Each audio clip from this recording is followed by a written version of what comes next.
Hello. It's Monday. Weekend's over, unfortunately. But hey, I'm back. That should be a great consolation amidst a war torn world. Hello. It's another day, another stream in fascist America. Welcome to whatever this is, an attempt at providing education, advocacy, and a little common sense in this digital wasteland. My name is Aubri Devashrayee. So, per the Monday usual, I am going to be going over headlines because there are a lot of things that have been happening. As usual. Again. There is a lot that is happening, and so I'm going to be doing the current event roundup today. We have troops that are refusing to actually go to the war in Iran, being conscientious observers, and that is great because we are needing people to stop what is happening, and the administration does not seem interested in stopping this warmongering. In fact, they changed the name of a department to the Department of War. So it seems as if they're very intent on continuing this violence and needless aggression and death. But it's nice to see that there are some people in the military who are not willing to go fight this war. There is a very serious risk of having a draft right now. And honestly, I've been thinking about this, and I've been hearing different opinions on this. It is making it so young people are not for this war. One, because young people are feeling very strongly against the Israeli government right now, whether they are for Palestinian liberation or they are anti-Semitic, actually. And especially with the young men, that's a very common sentiment that is happening among young men, that they don't want to go fight a war for Israel. But they also realize that they might be in the crosshairs, quite literally, of this conflict. And we have these older fascists who are extremely neocon-esque, constantly wanting more bloodshed, and like the Lindsey Grahams of it all, the Marco Rubios. I almost just called him Mark Rubio. Yes, in a way. And then the people who are in these demographics that are constituents or part of the base. But there is not crossover with these young men. And it's because these older men don't feel like they're in danger of having to go fight this war, that they can then be as warmongering as they like if they don't have to experience the consequences personally, right? I saw that the Pope said God won't listen to war leaders. That's great. Pope Leo is not as much of a trans ally as what I would hope he would be. He is undecided about how he feels about they-thems. But I am glad that he seems to be speaking out quite a bit against this administration. Excuse me.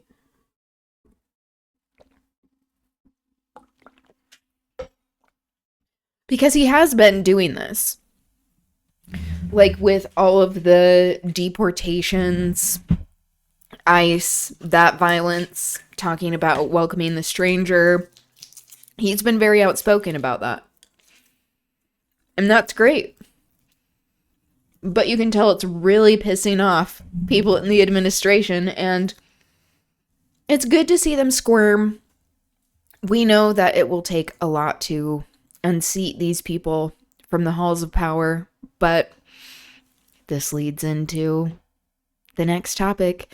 I also want to talk about the protests that happened over the weekend. And it seems like this was the largest protest in American history, which is really exciting. Because we need to talk about these wins as they happen. There's a lot of bullshit shenanigans happening constantly with these people who are desperate to cling on to power as their dying world is fading away. And it is good for us to reflect on some of the positive things. I realize I'm a pretty negative, critical person. I'm honest about this. But it also is a fairly realistic perspective in many ways. I do want to work on having more revolutionary optimism because this is imperative for accomplishing our progressive goals, leftist agenda. What's on the agenda? Free healthcare, childcare, elder care, college, transportation, housing. These are the things that help people actually have more opportunity and to make it so that we can eliminate a lot of the ills we experience in society by having a social safety net. Okay. At the next leftist meeting, what shall we have on the agenda? That's how they talk about the people in the fascist party, as I'm lumping them all together. But how these right-wing people talk about everyone on the left, it's like all of these secret meetings that are happening. And like there is organizing because they've forced it to happen. A natural consequence of their fascist policies mean that people have to organize and resist what is going on because it is to protect human beings from harm. But it also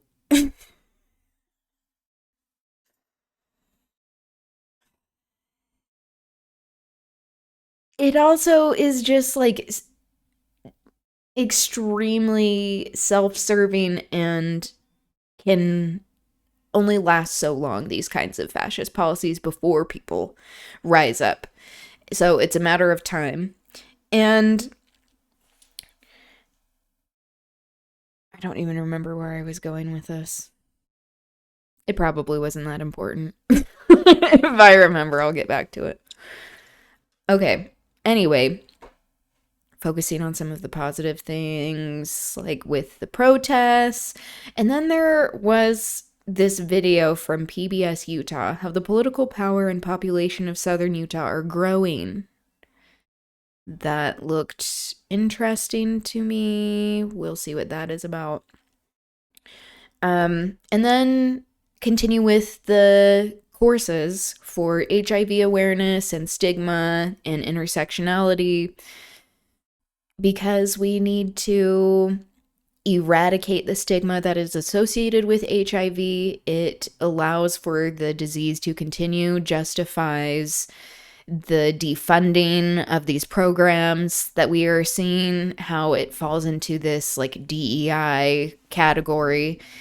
But it also is a larger issue within public health and just like societal conditions, in order to make it so that we're looking at it at a systemic level, because stigma with HIV and AIDS has been around well before the Trump administration. But hello, Night Nalov. I talked to a girl that looked like you, but was more Texas farmer type. Okay, interesting. Nice. Are we similar in other ways? How was the conversation? Yeah, I wouldn't definitely not describe myself as a Texas farmer type. I'm more of a cosmopolitan type. Same political ideas. Oh, that's cool. I like to see that. More progressive politics. How are you doing, by the way?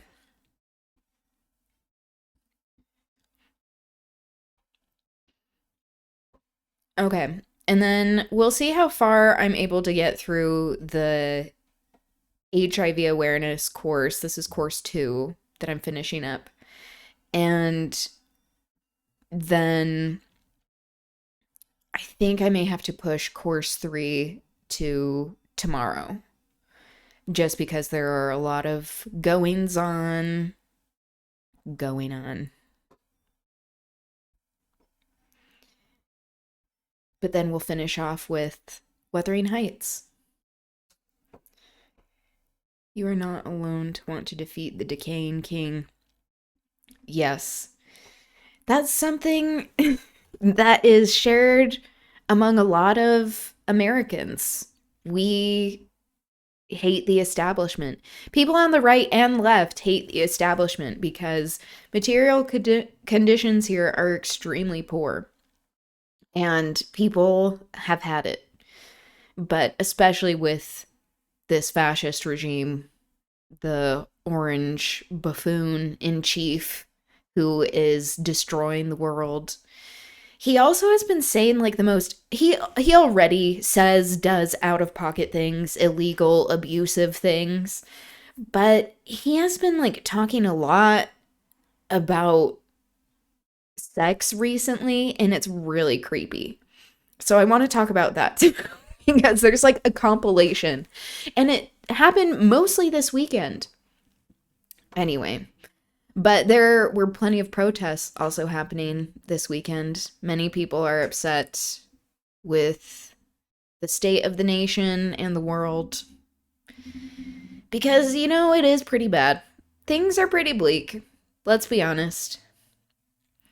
But it is good to see this kind of visible resistance. I think that's important. 10 million on the street, I've heard. Yeah, I've heard like 8 to 10 million. I know people are saying 8 million for the most part, but I do think that is for sure rounding down because the numbers notoriously for these protests are underreported for all of the ones that have happened recently. But yeah, I wouldn't be surprised if it was even more than that. It's good to see. I mean, we need more concentrated protests with demands. Um, and protests need to make them feel fearful. So they need to feel the pressure. So it's good to see all of the resistance. Something I want to highlight. Optics are important. Having numbers, bodies in places resisting for representatives to see. This is important. But we also have to do the organizing around striking and unionizing in order to truly oust these people. But apparently, there is going to be a strike happening on May Day, which is May 1st. And I want to highlight this and look a little more into it because I'm interested to see if they have clear demands because this is how we get our needs met. But why? Why striking? Especially since we live in capitalism in the US and like the globe, there's global capitalism, obviously, especially with the US empire. But when we withhold our labor and we don't make any sort of purchases, it halts the economy and it makes the people who are actually in charge and making a lot of the decisions in the nation be upset. They start to pay attention because we see that everything is controlled by money. And I mean, with the Epstein files, we see it's a product of things being controlled by money. There's like blackmail involved and stuff, which is in addition to, but it really just goes back to money. I was answering to something, but I forgot while searching for the emoji because it took so long. Oh, sorry. I misinterpreted. I'm just going off. If you happen to remember, do share. Okay, I'm all over the place today. Are you racist against blackmail? You don't like it? Oh my god. We should probably change the word for blackmail because it does seem, I mean, I know that's a joke, but yeah, like it does. Why are we always using the word black for negative things? It's kind of just racialized language, colorism in our discourse. I know that wasn't your intention. But yeah, something to be thinking about. Okay, Black Friday. Yeah, Black Friday is good, but that is referring to money, especially of like when they say we're in the black, meaning like they're actually making a profit as opposed to like being in the red, which is losing money. Anyway. Okay, this is a set by Gianmarco Ceresi. He's a comedian that I greatly enjoy. He's very political. He has been outspoken against the genocide that is happening against the administration. I've actually seen him live. This is how I found out about him. I was in New York City and went to the Comedy Cellar, and he was doing a set. And then I looked him up afterwards. And like he had been around, but I had not heard of him before that, and I've followed him since, and it's been really great to see his career take off. We need to go deeper into the origin of the word before wanting to cancel it. Yeah, and like using the word doesn't, it depends on how it's being used, right? Of like, it's not about like the word itself is bad, but it's just like the connotations of how it's being used. Of like saying someone is like blackballed, like, or blacklisted. I feel like those are things that are like, oh, this is a negative consequence. We're using this color to describe ostracization of some sort. But yeah, it's not always used in that manner. I think we need to keep talking about it. That's my take. It's good for us to be talking about it.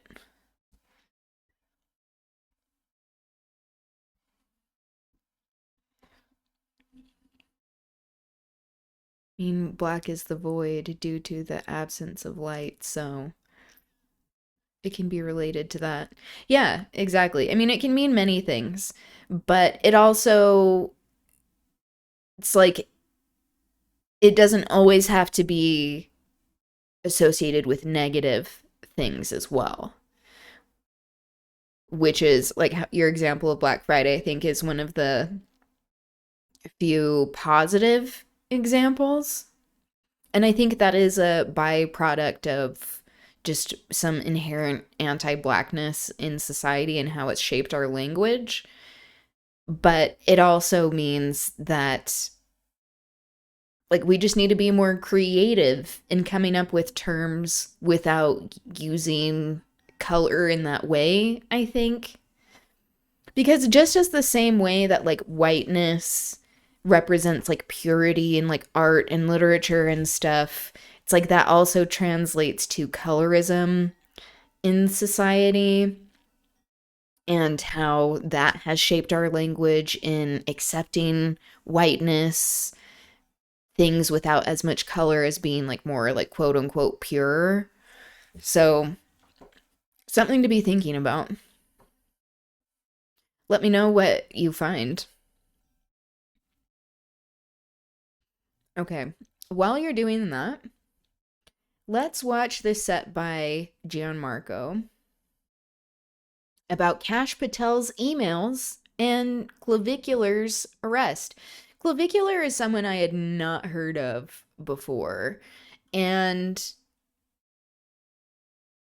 I saw a snippet of his interview with Andrew Callahan, and I am so glad I have avoided letting that into my brain space. So that's how I feel about him. Pink Lady apples would be in trouble. Pink Lady. Pink Lad apples. Pink person apples. If we're going for non-binary apples. Yeah, why do they have to be a lady? We must ask these things. Not the most important questions, but, you know, getting something, learning something about our language. OnlyFans owner Leo Radvinsky died this week. Okay. I mean, it's just a name. The funeral viewing is $5 for feet.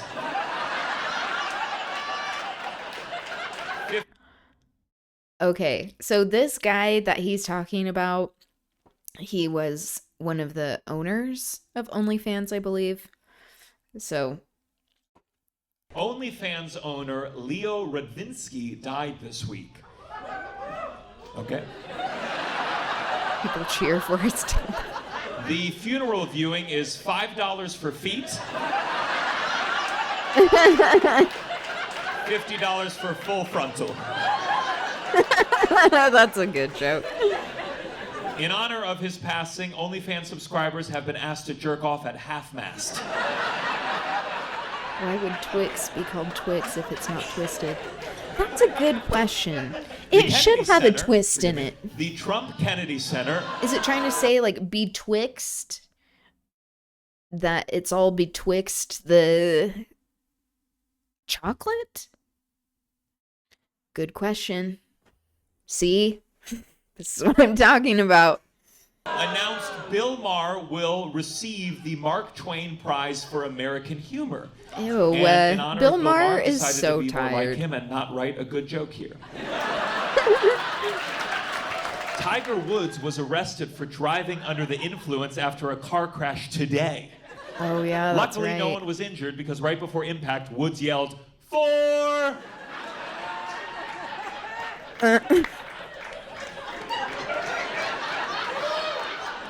He's proud of that one. Tiger was involved in another crash in 2021, so a second one is still par for the course. Donald Trump's I say the signature will phrase soon par for the appear on- course because it just means, like, that's just usual. That's just part of it, essentially.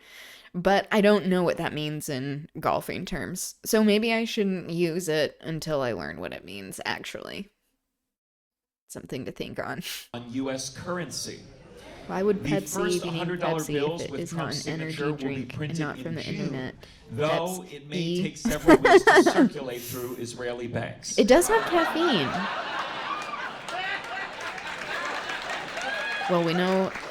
Trump is reportedly Is it true, annoyed actually, that Coke had, like, cocaine in it at one point? I think that was, like, a childhood fallacy, but that may also be real. I wouldn't put it past these oligarchs. Did it? Yes, it had a small amount. But clearly doesn't have it now. Yeah. Okay, I had to look this up.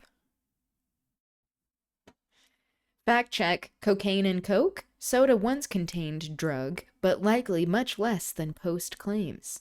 The claim, the first bottle of Coca-Cola contained 3.5 grams of cocaine. Wow. did in fact once contain cocaine. When the popular drink was invented, it was first marketed as a patent medicine. Cocaine was legal at the time and was a common ingredient in medicines according to the Institute. Yes. Man. This is why we always have to reflect on the current state of what medical providers are suggesting, not to invite more skepticism against science, but like we do have to look at what is being put in our medications because we don't really know a lot of the time or don't care to look it up. Interesting. I don't know, I guess journal except New York Times. Or even in your food. Yeah, exactly. Yeah, that was USA Today, and that's a pretty conservative outlet for the most part. But that's not to say that they should be trusted on everything. The amount of sugar you have over there, yeah, it's killing us. That's what's happening. They're trying to kill us. And with all of these regulations that were recently done away with because of all of the like Doge Elon Musk idiots, those like children essentially, is that they are making it so that people are allowed to add even more shit into their products. I saw an article the other day that was like, there's 111 very like toxic substances that have been newly added to products, like research has found. That's like, yeah, because these shitheads are trying to maximize their profit and they're killing us with the stuff they put in their food. It wouldn't be good for the market. Not kill it. I know. I mean, they want us to they're killing us slowly so that they can also profit from the hospitals that we go to that they own and donate to, and also have insurance companies that we have to pay for that they also invest in.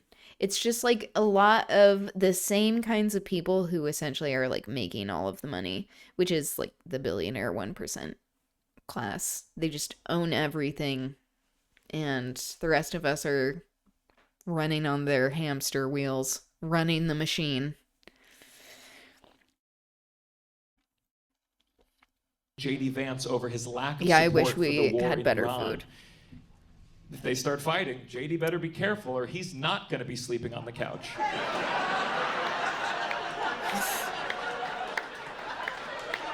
Like JD Vance's punishment is that he won't be able to be on the couch. My mom would have been like, what the fuck was that one? Sugar makes it so you want to go Let's see how back. online It is you a legal really drug. are. Yeah. Clavicular. Oh yeah, this guy. Yeah, no, it's true. And especially in the ways that they are used, like manufactured and modified, especially when it comes to foods that are allowed in the US and preservatives. Sodium intake is really astronomical. And it's intentional because they try to create food that has a long shelf life so that they can make as much of it as possible and have it last as long as possible so they don't have to make fresh things. So we're just eating like a bunch of like fake stuff, essentially. Yeah, so this is the guy, Clavicular. He was recently on Channel 5, Andrew Callahan's YouTube channel, his independent media. And he truly has very little going on up in the cranium, which is sad because these young men, especially in the US, that are taught that like you have to be a very particular kind of masculine and manliness or body type, presentation, attitude to adopt in order to be like the ideal man, idea of masculinity, but there's no such thing as that. So it's this ever-moving goalpost that is controlled, as we're talking about all of these like corporate elites, billionaires who own everything. They control all of the businesses that are part of like beauty and fitness and what we consider to be beauty standards. They control what we see as a reflection of beauty. So this is just a sad byproduct of living in patriarchal capitalism that means like, oh, you can buy your way to looking ideal, to be treated better in society, not actually fighting for the rights that are due to us. No, not as long as possible, just long enough. Yes, true. I don't really think that they control how we see. I mean, it's not necessarily like mind control. I mean, some of them do have like some mind control over people, but they control what we see and the amount of things that we see.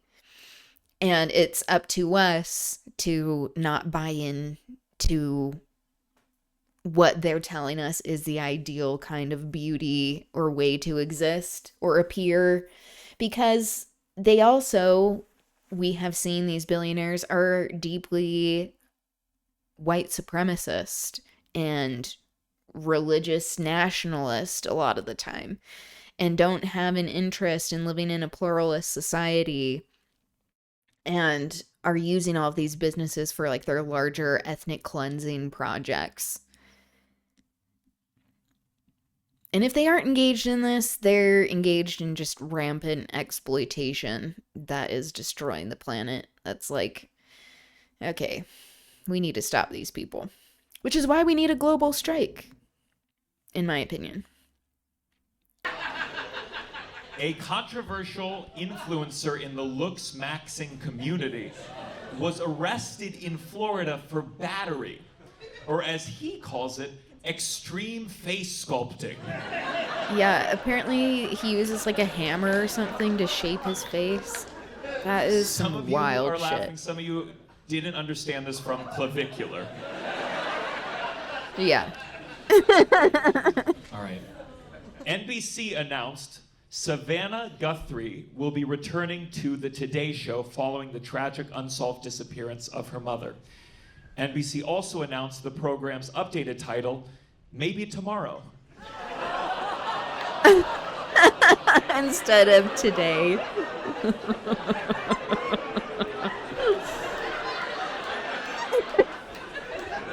Pop-Tarts announced a new super stuffed version of their pastry that features 50% more filling in what they're calling an attempt to better reflect their fan base.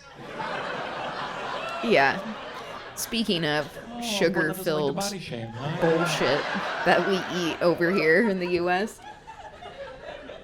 A mother who was missing for 24 There are years some in Pop-Tarts North that Carolina are good, though, I'll be reunited with honest. her daughter on Thursday. But we eat But that it shit only for took 24 breakfast. minutes for her daughter to call her a bitch. A statue of Christopher Columbus was installed on White House grounds. I don't say no to So Pop-Tarts. now Melania Yeah, isn't the they're only immigrant pretty good. cement glued to the floor. FBI Director Kash Patel's personal email was reportedly breached by hackers linked to Iran. Patel I know says it's the breach good. was first discovered by his Okay, girlfriend okay. after Iran signed him up for Brazzers Premium. Disney pulled out of their... So Kash Patel largely made his career out of talking about the Epstein files and Hillary Clinton's emails. Interesting that he seems to have leaked his emails. I mean, he didn't leak them, as far as we know. They were hacked into, but he was giving her a hard time about the hacking of her emails of like, you need to be more secure with your technology. Take your job responsibilities seriously. Okay. How about have that apply to yourself, good sir? And he once said that the administration needed to put on their big boy pants and release the Epstein files to expose the pedophiles. Well, he needs to be doing this. Why hasn't he? Interesting. $1 billion investment into OpenAI, saying that it should be real human beings who cut gay storylines out of movies.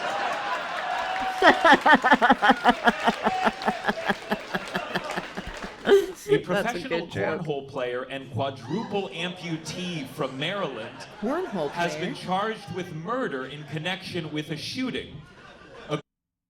What? This is going all sorts of directions. First, we have a professional cornhole player, which I didn't know existed. You knew that? Have you heard about this murder? You knew that there were professional cornholers? I did not. Okay. This is new to me. And charged with murder. I have so many questions. According to authorities, they caught him red.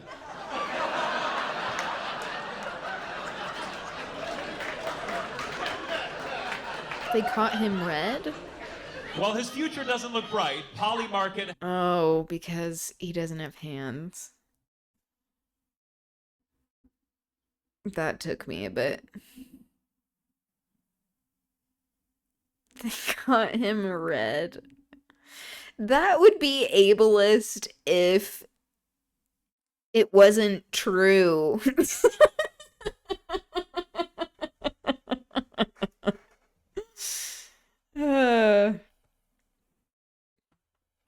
Yes, and that he... Oh, okay. That he had no arms. Has him most likely to win the next special Hunger Games.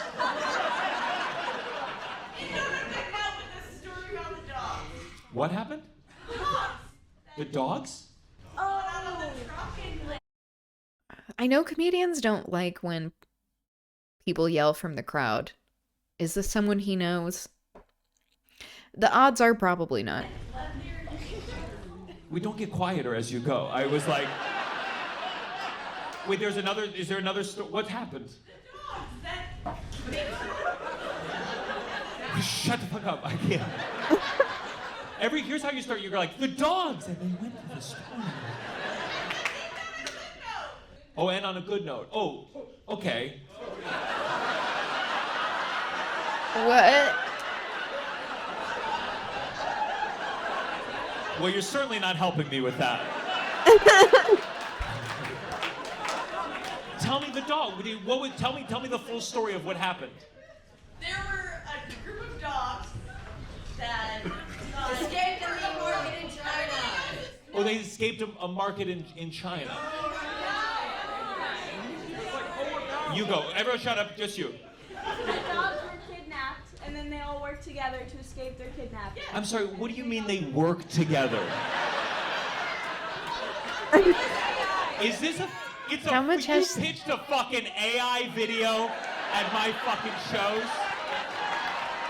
Get the fuck out of here. Really? There were no clues along the way? When the dog started like drawing out a plan in the sand, you didn't go, maybe. Maybe. God damn it, they worked together. What the fuck? And then they started a basketball team and won the world championships. What the fuck? Use your comment. No, they didn't. AI has ruined animal videos for me forever. Listen, I've fallen not one as stupid as this shit. But there was one, it was like a dog fell in the train tracks and a guy like ran in to save it. And I was like, oh, and then I was like, oh, it's AI. And that sucks. It sucks. Yeah. Now if I want to experience that joy, I'm gonna have to throw a dog Was it an AI video? Yeah. Probably. the train tracks myself. We need to Here's how I destroy was gonna AI. end it. AI is really, really harmful to humanity and the environment. Please work. A Republican lawmaker in Florida tried passing a bill that would rename 40 roads after Charlie Kirk. But to 40? really honor Charlie Kirk, lawmakers shot it down. Yep, as they should. Not destroy, but rethink the use of it. I don't know. I after seeing it at work, I do think it needs to be destroyed. I'll be honest with you. I don't think it's helpful at all. Especially with how governments are using it. The fact that like these billionaires are so obsessed with it and pushing it so much is really concerning too. They're just wanting to replace humans with robots so that they don't have to actually pay us so they can keep all the money. Because they are ill. They're very ill. They have a serious problem. When people get to that kind of level of wealth, it really is a type of illness. I think the amount of callousness and cruelty people pursue for money because they're just bored. They don't have anything else to do. Okay. Getting into the headlines. I mean, we got some of those with the jokes, but we'll see what Amy Goodman has to say, this lovely reporter. I did see that she was out at the protests in New York City, so I have a video of that I want to show as well. Welcome to Democracy Now!, democracynow.org, the War and Peace Report. I'm Amy Goodman. An estimated 8 million people took to the streets of cities across 50 U.S. states and more than a dozen countries around the world Saturday in thousands of protests against President Trump under the banner No Kings. Organizers say it was the largest single day of protest in U.S. history. In St. Paul, Minnesota, about 200,000 protesters gathered at the state capitol just miles from where federal immigration agents killed Renee Good and Alex Pretty in January. After headlines will air speeches from the St. Paul rally. You'll hear from Joan Baez and Bruce Springsteen, Ilhan Omar, and others. And we go to the streets of New York. Throughout the 5 boroughs. The Musk. The U.S.-Israeli war on Iran has entered its 5th week. President Trump told the Financial Times Sunday he would prefer, quote, to take the oil and seize Iran's oil export hub Kharg Island. Shortly after his comments, the price of oil surged to $116 a barrel. Separately, President Trump spoke to reporters aboard Air Force One and boasted about regime change in Iran. But we've had regime change, if you look already, because the one regime was decimated, destroyed, they're all dead. The next regime is mostly dead. And the third regime, we're dealing with different people than anybody's dealt with before. The way they have flip-flopped on this messaging with the war is just out of control. Just utterly unfollowable. Because he's like, oh, we destroyed it. No, we didn't destroy it. Like with them obliterating the stuff during the 10-day war in June of last year. And now apparently it wasn't obliterated, which many of us already knew this if we were listening to the facts and not to this shithead and his cronies. But he has flip-flopped so many different times of like, they're defeated. Now we need help. Now we've won, but we haven't won. Now they're winning. It's like, what is going on? We can't trust anything that they say. And they don't have a plan, it seems. So what next? Because this is illegal. This war is illegal and it's killing people for no reason. It's idiotic. President Trump's comments come as 3,500 U.S. troops began arriving in the region Friday. The Washington Post reported Saturday night the Pentagon's preparing so for we actually weeks are of potential having ground boots conflict on the in ground Iran. now. Meanwhile, the Wall Street Journal is reporting President Trump's considering a military operation to seize nearly 1,000 pounds of uranium from Iran. This is Ibrahim Zulfikari, the spokesperson for the Islamic Revolutionary Guard Corps. In response to Trump's recent threats of ground operations or occupation of any part of Iranian territory, which of course is nothing more than a wish, we announced that the warriors of Islam have been waiting for such actions for a long time to prove that aggression and occupation will not result in anything other than humiliating captivity and dismemberment and disappearance of the aggressors. Thanks for being here. CENTCOM says more than Good luck with your 300 U.S. exams. troops have been wounded Study in the hard. Iran war. So far, 13 U.S. service members have died. According to a consortium of human rights groups in Iran, nearly 1,500 Iranian civilians, some say more than 2,000, have been killed. At least 217 children have been killed in the U.S. and Israeli strikes. U.S. officials say Iran fired 6 ballistic missiles and 29 drones at Prince Sultan Air Base in Saudi Arabia, wounding at least 15 U.S. service members Friday. The Iranian strike also destroyed the U.S. military's E-3 Sentry radar aircraft, the first time the $300 million plane has been lost It was good to see you. in combat. On Saturday, Yemen's Houthi rebels fired a barrage of missiles at southern Israel for the first time since the war began, targeting what the group called sensitive Israeli military sites. Meanwhile, Ukrainian President Volodymyr Zelensky signed air defense cooperation agreements with Qatar and the United Arab Emirates Saturday after signing a similar deal with Saudi Arabia during his visit to the kingdom Thursday. Ukraine has sent anti-drone experts to all 3 Gulf countries, as Iran has been targeting infrastructure in the region using drones similar to ones used by Russia against Ukraine. On Sunday, Zelensky also visited Jordan for security talks. An Israeli strike targeted a marked press car in southern Lebanon Saturday, killing Ali Shoaib of Al-Manar TV, reporter Fatima Fatouni of Al-Mayadeen TV, and her brother, freelance cameraman Mohammed Fatouni. Israel's military said it targeted Shoaib, accusing him of being a Hezbollah intelligence operative without providing evidence. Israel made no mention of the 2 other journalists killed. Protesters gathered in Martyr Square in Beirut Saturday, holding photos of the dead journalists killed in the Israeli airstrike. The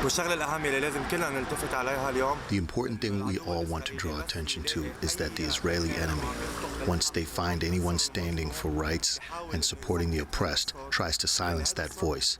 And the voice of the oppressed cannot be stopped, despite the enemy trying to overpower it, or no matter how many killings they carry out.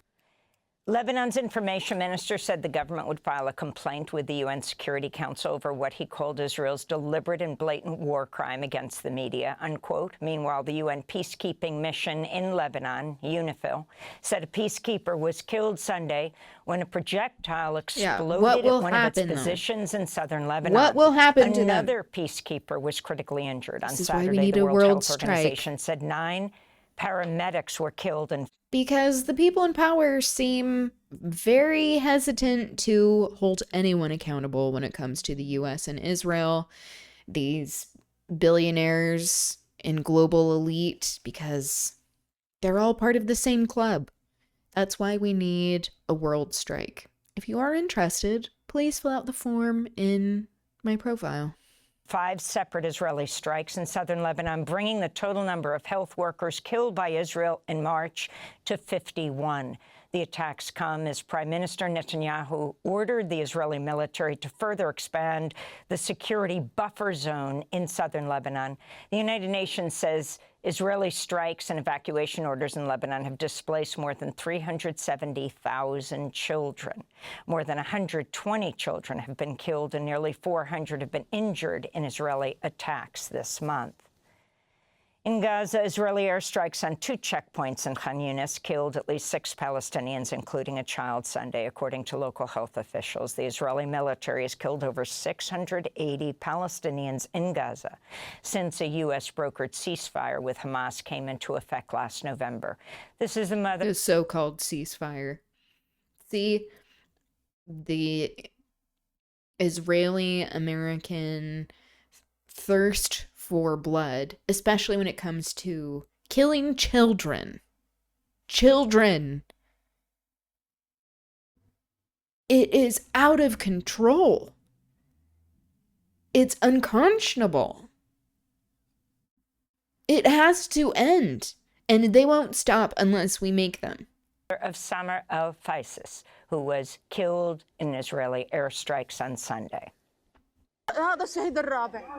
This is the 4th martyr. I do not have any sons left. No sons are left. That's enough. That's enough. Enough. Enough. What is the fault of this woman? What is the fault of this child? This child. 2.5 years old and orphaned? There is a fetus in her womb who will enter the world without a father.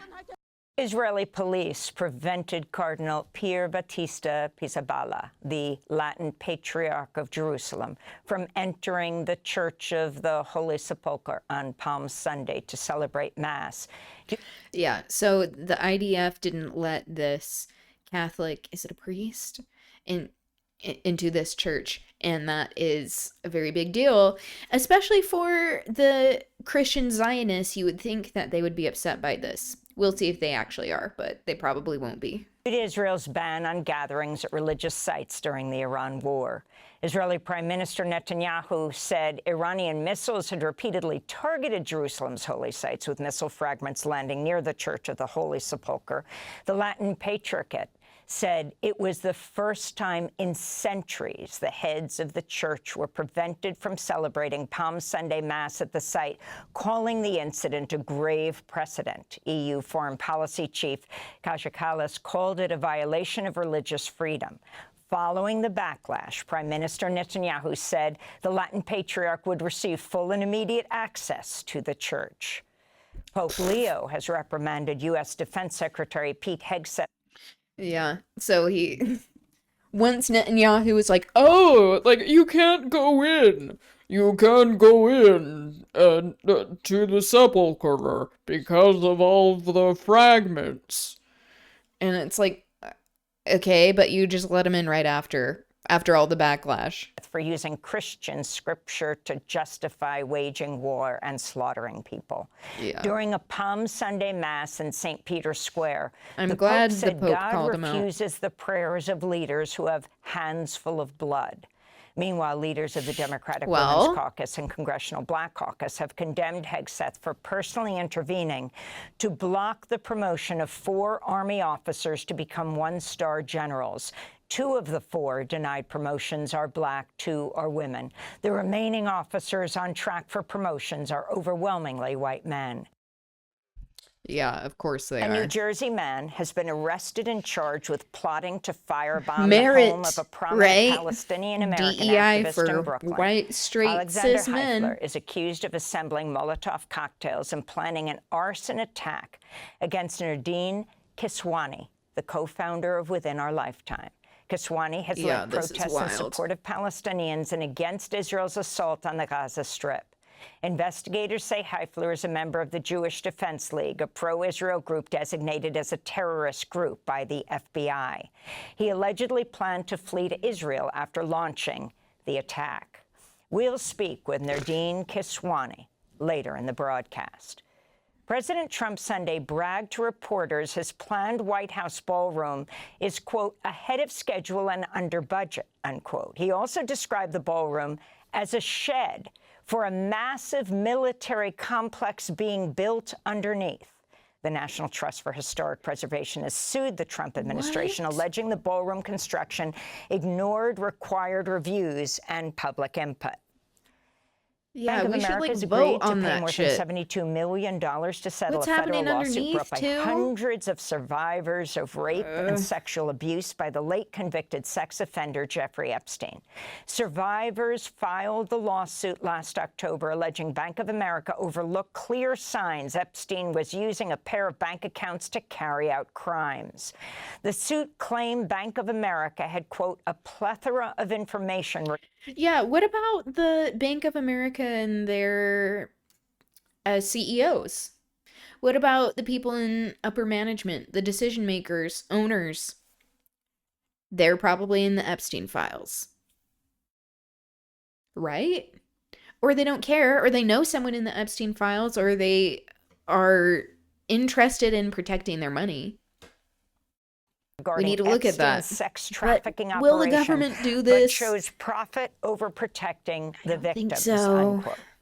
It's the third settlement of its kind after Deutsche Bank and J.P. Morgan Chase paid out a combined $365 million to settle lawsuits brought by Epstein survivors. The shutdown of the Department of Homeland Security is now the longest shutdown of any federal agency in U.S. history. On Friday, a record number of TSA workers called out of work. Since the shutdown began, more than 500 TSA officers have quit. Last week, the House passed its own short-term bill to fund the entire Department of Homeland Security after the Senate passed a bill excluding funding for ICE and Border Patrol. The House bill now heads to the Senate, which is currently in a 2-week recess. And here in New York, Senator Bernie Sanders rallied support Sunday for a proposed income tax increase on New Yorkers earning over $1 million a year. The tax would impose a 2% increase on New York City's wealthiest residents, hoping to close the looming budget deficit as Mayor Mamdani seeks to establish universal free early child care, free bus rides, and more affordable housing. This is Senator Sanders speaking at a rally at Lehman College. Tax them. Make them pay their taxes. The people of the state, the people of this country do not want to see our kids go hungry, do not want to see people sleep out on the street, lack health care. They want the very rich to start paying their fair share of taxes. Yep. And those are some of the headlines. This is Democracy Now!, democracynow.org, The War and Peace Report. I'm Amy Goodman. Thanks for watching Democracy Now! On YouTube. Subscribe to the channel and turn on notifications to make sure you never miss a video. And for more of our audience-supported journalism, go to democracynow.org, where you... Moving along, let's watch this video by Sateo. It came out on March 27th, so it's a little bit later, but I wanted to get this take on the troops are refusing to fight in the Iran war. So let's give this a watch. Prem Tucker here with another Zateo conversation. This again. Here we go. Hello there everyone, Prem Tucker here with another Zateo conversation. Today I am joined by Mike Preisner, Executive Director of the Center on Conscience and War. We're more than 24 days into this U.S.-Israeli war on Iran. Hundreds of Iranians have been killed. Thousands of U.S. soldiers are on their way to the Middle East in some form. Thousands and thousands of people are being displaced and killed in Lebanon, the West Bank, and Gaza alongside Iran. And the violence is spilling over into neighboring Gulf countries and beyond. Mike is joining us today to talk about what's happening within the ranks of the U.S. military and maybe if the wide public dissent to this war is perhaps leaking into the armed forces. So Mike, thank you for joining us. Thanks for having me. So let's start broadly before we dive a little deeper. What are you seeing generally inside the military right now? Well, there's a lot of panic right now because, of course, a lot of units on relatively short notice got notified that Guard units being activated, reserve components being activated, active duty units being told that they have perhaps imminent deployments. So I think in general, what we're hearing from is service members who want to find ways out of this because they absolutely do not support it. We're hearing a lot about a lot of disgust and outrage over U.S. conduct in the war so far, in particular the bombing of the girls' school, the Manab massacre. That's like the number one thing that callers to our hotline cite to me as a breaking point for them, something that caused. Okay, I called them a conscientious observer before. I think I was getting confused with a legal observer, like what people can do with immigration, and it's a conscientious objector.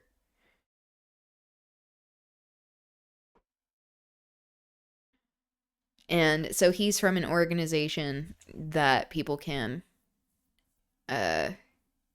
contact to be a conscientious objector.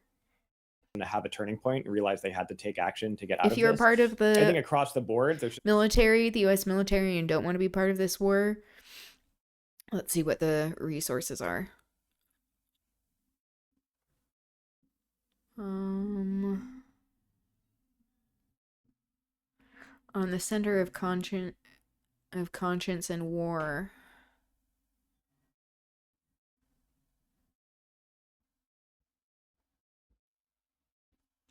Let's see.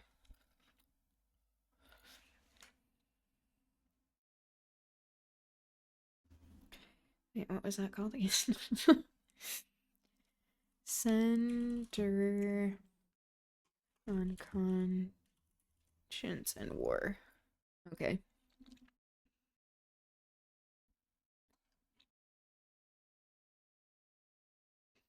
Here we go. This is the number that you call if you want to be a conscientious objector. I'm going to put this in the chat. And then we also have this on the screen just so that when I put the recording up, people can see it. Okay, there's a number. 202-483-2220. There you go.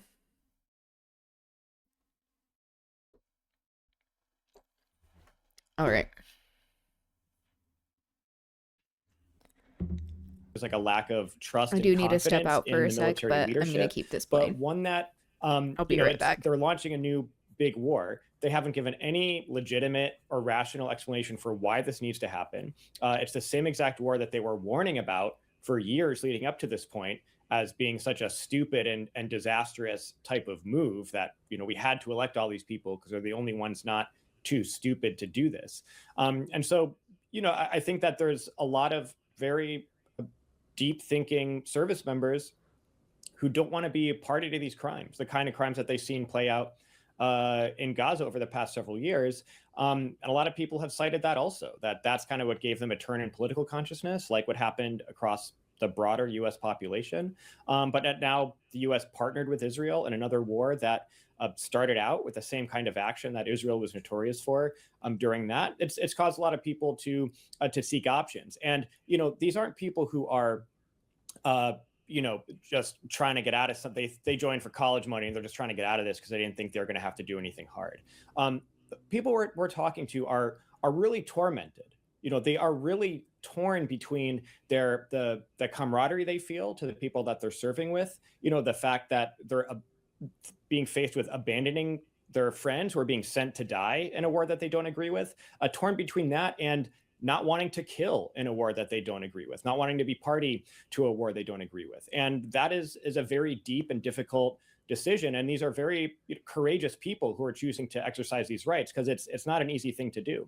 And we have heard from, I mean, our organization, you know, we handle many conscientious objector claims per year, but we've had definitely 1,000% increase in new CO clients just in the past 24 days.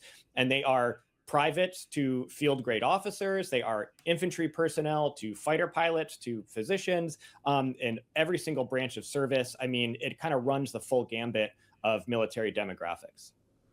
So yeah, let's talk about the volume a bit more. What can you say about how many calls your organization, again, you mentioned you help assist service members who are seeking to conscientiously object.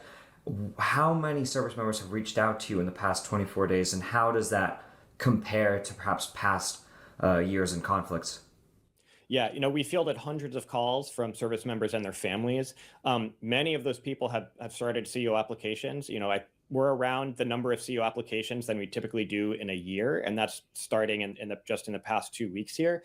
You know, how does this compare? You know, so some of our counselors have been doing this for a very long time. And I spoke to one of them yesterday who was a key part of this organization through the war on terror.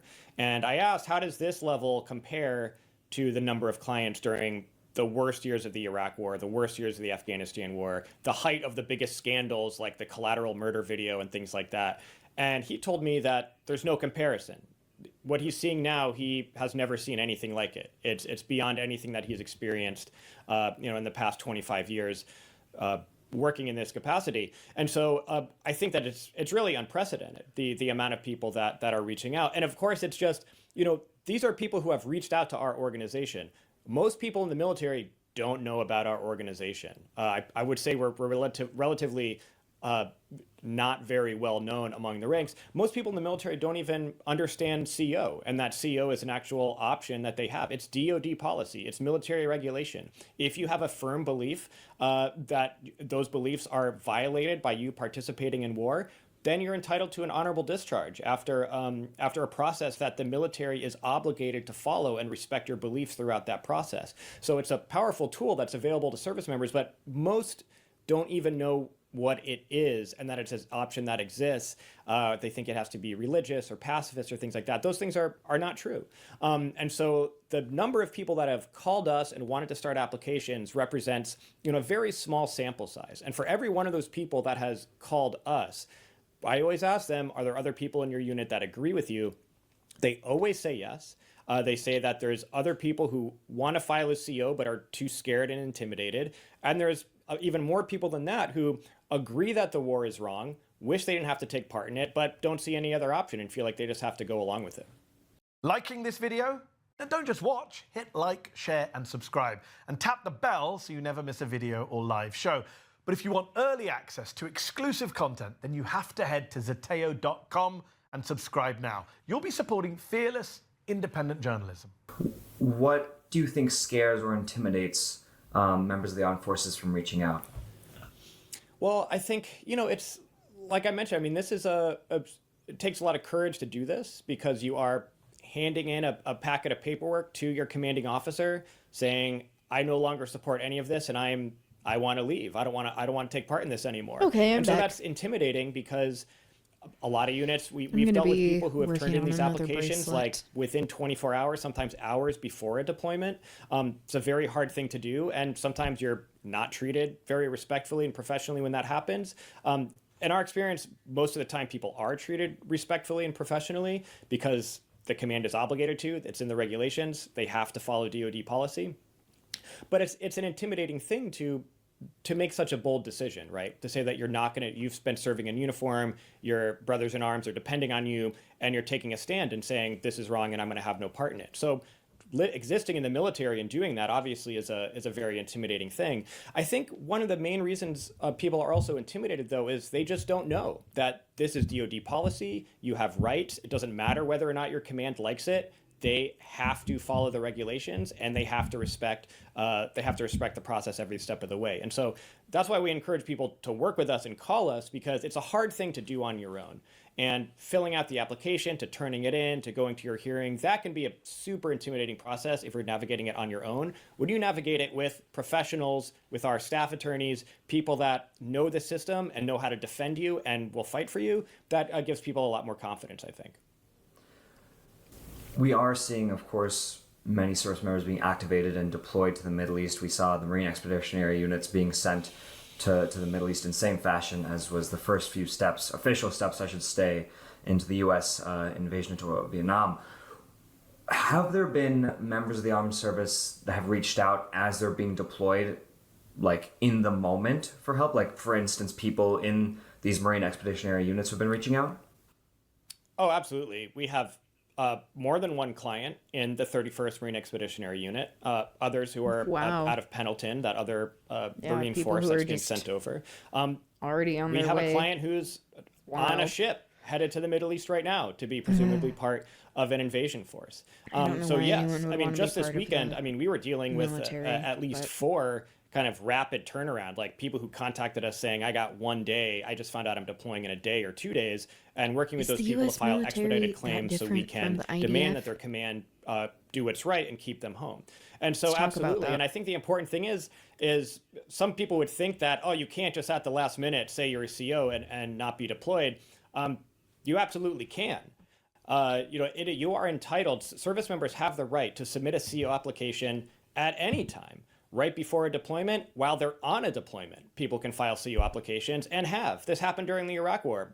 Infantry soldiers filing a CO when they are frontline combatants. And so, again, it's a right that people have that they don't know they have. And our job is to make sure people know that they have those rights and provide them the support to exercise them. One central issue and question of this war is who it's being waged for. Of course, we saw Secretary of State Marco Rubio himself kind of outwardly admit that Israeli foreign policy was in fact influencing and directing U.S. foreign policy in the initial decision to strike more than 3 weeks ago. Joe Kent resigned from his post on counterterrorism for a similar claim. And a lot of Republican politicians especially have been kind of walking and dancing around this question. What have you heard from service members with regards to the idea that this war is also being waged at least in part on behalf of or at the behest of the Israeli government?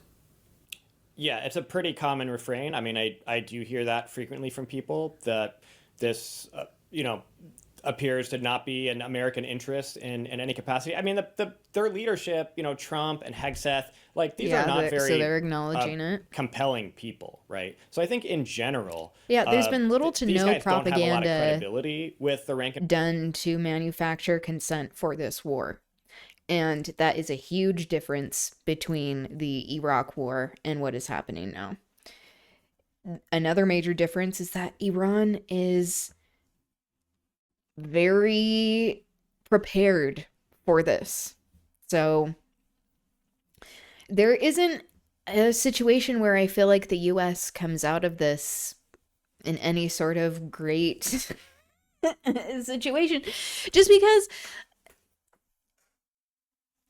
the US is the aggressor, and it is an immoral war as well as an illegal one. So it just won't end well. And Trump is panicking. File of the military.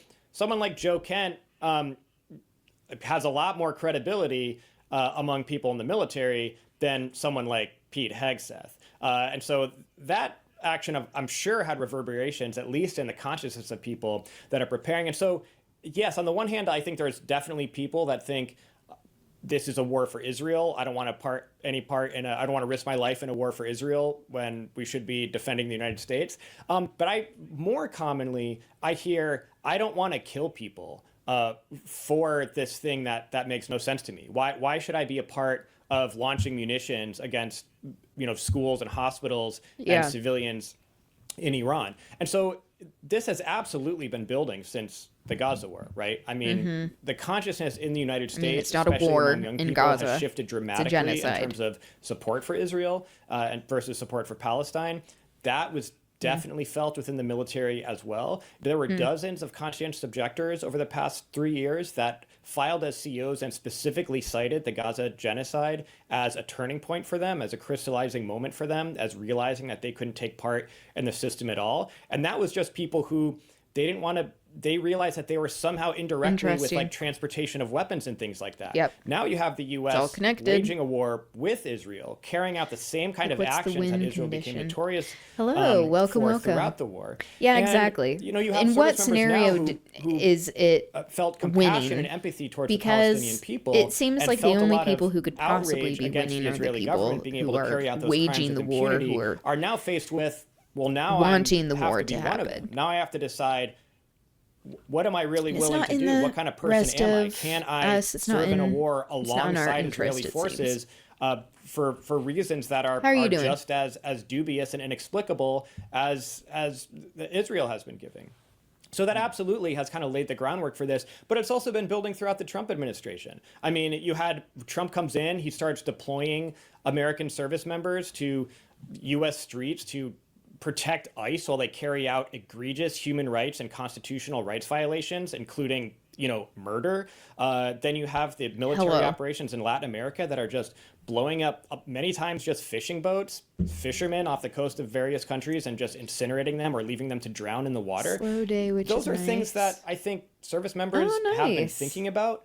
It's cool. Are you how painting? they view their leadership. Are you painting now? And so I think that's I part love of the those reason why we're colors that seeing this kind of you showed me. unprecedented number of people contacting us to file CO applications in a short period of time, because they don't trust Israel. They don't want to be a part of the kind of conduct that they're a part of. They don't trust their own leaders in this country, who have demonstrated themselves to be kind of clowns, but also quite sadistic, and celebrating the fact that they have been murdering people in the Middle East with these weird propaganda photos, celebrating the fact that they've had ICE carrying out egregious constitutional and human rights violations across the country.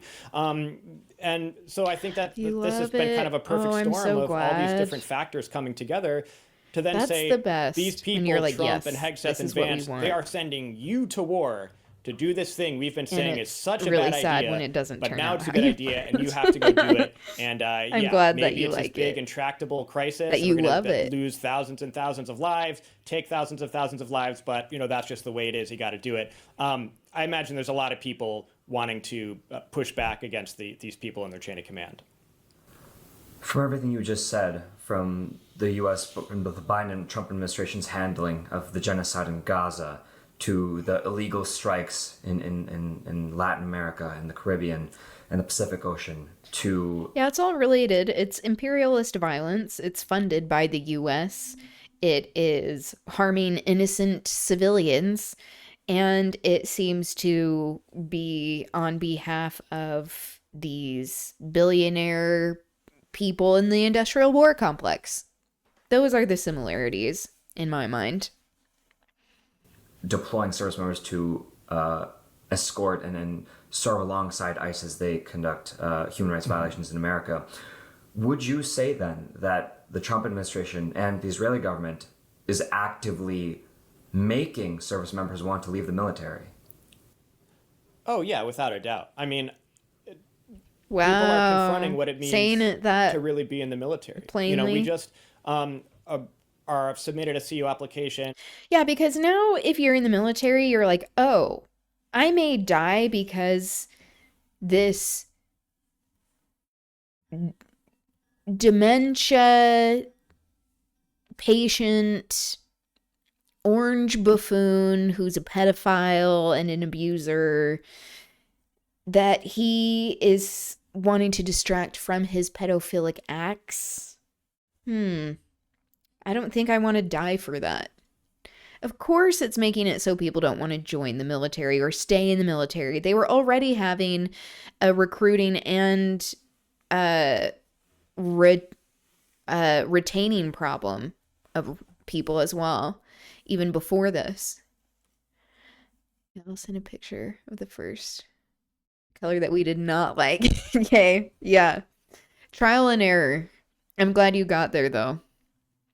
Yesterday of a sailor on a destroyer who's about in like 2 days being sent to the Middle East, who is a sonar operator, whose job it is to provide targeting to blow up other ships. And, he wrote that the crystallizing moment for him was when the U.S. blew up that defenseless Iranian ship coming back from a training exercise.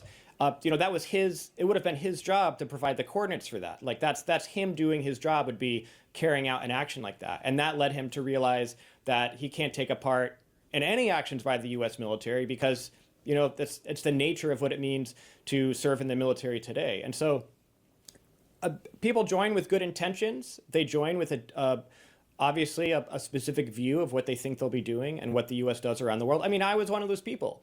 I joined the Army as a kind of well-meaning, rose-colored glasses, person who thought I was going to be freeing people and helping people and all of that stuff, and had to confront on my own, find out for myself that that's not really what you're doing in the U.S. military. And so it's a completely normal thing for people to undergo these profound transformations. I mean, it's the essence of being human. People change. The thing that's sad is, like, people shouldn't have to go through these huge transformations to realize that the military is just using human lives as cannon fodder. Oh, okay, I'm gonna look at these pictures.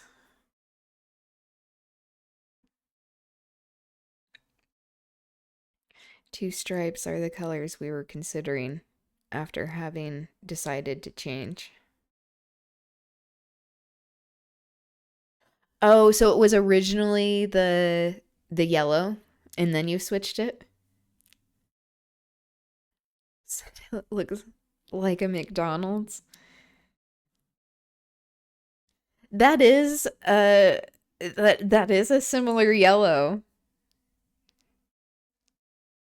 It's very bright and cheery. And then what color did you end up going with?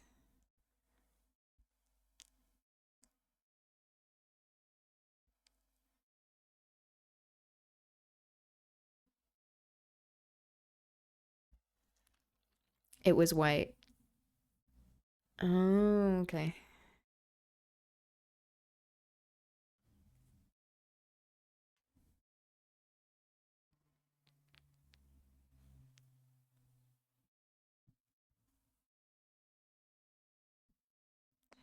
That's fun. I'm so glad that you like it too.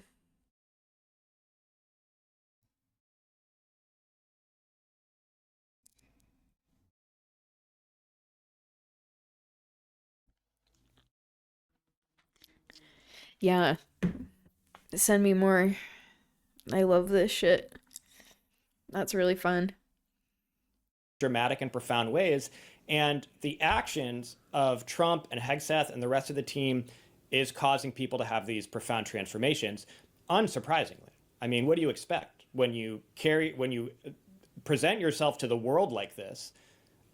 Just carry out just insane, brutal actions and look like clowns on television trying to explain it. I mean, of course you're going to cause people to change. And, you know, I think it's completely unsurprising what we're seeing right now. And it's encouraging. I think should give people a lot of reason for optimism. And again, it's encouraging for the American people to know and see that members of the military are really upset about this war, that they don't want to be included in this, that they view it as not, for whatever reason that they're objecting to this war and losing their lives for it, that it should put the administration on notice.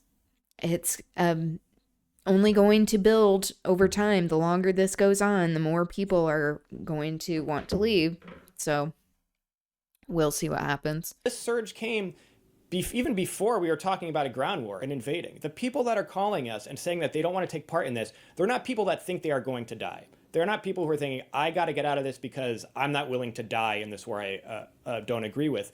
These are people who do not want to hurt people in Iran for a war they do not agree with. What do you think the public or the media might be missing or getting wrong about the dissent inside the U.S. military right now? Yeah, well, I would say that they're not getting much wrong because they're not exactly covering it. I mean, it's the media outreach that we've gotten has been pretty slim, even though we're the main organization that is dealing with conscientious objectors at this moment. Of course, you know, the mainstream media wants to focus on someone like Joe Kent, right? Like a credible establishment guy who has this interesting backstory, who resigned in opposition. Of course, there's not a lot of consequences. It's not hard to resign your position when you're someone like that because, you know, you can walk away from the job and probably get another job.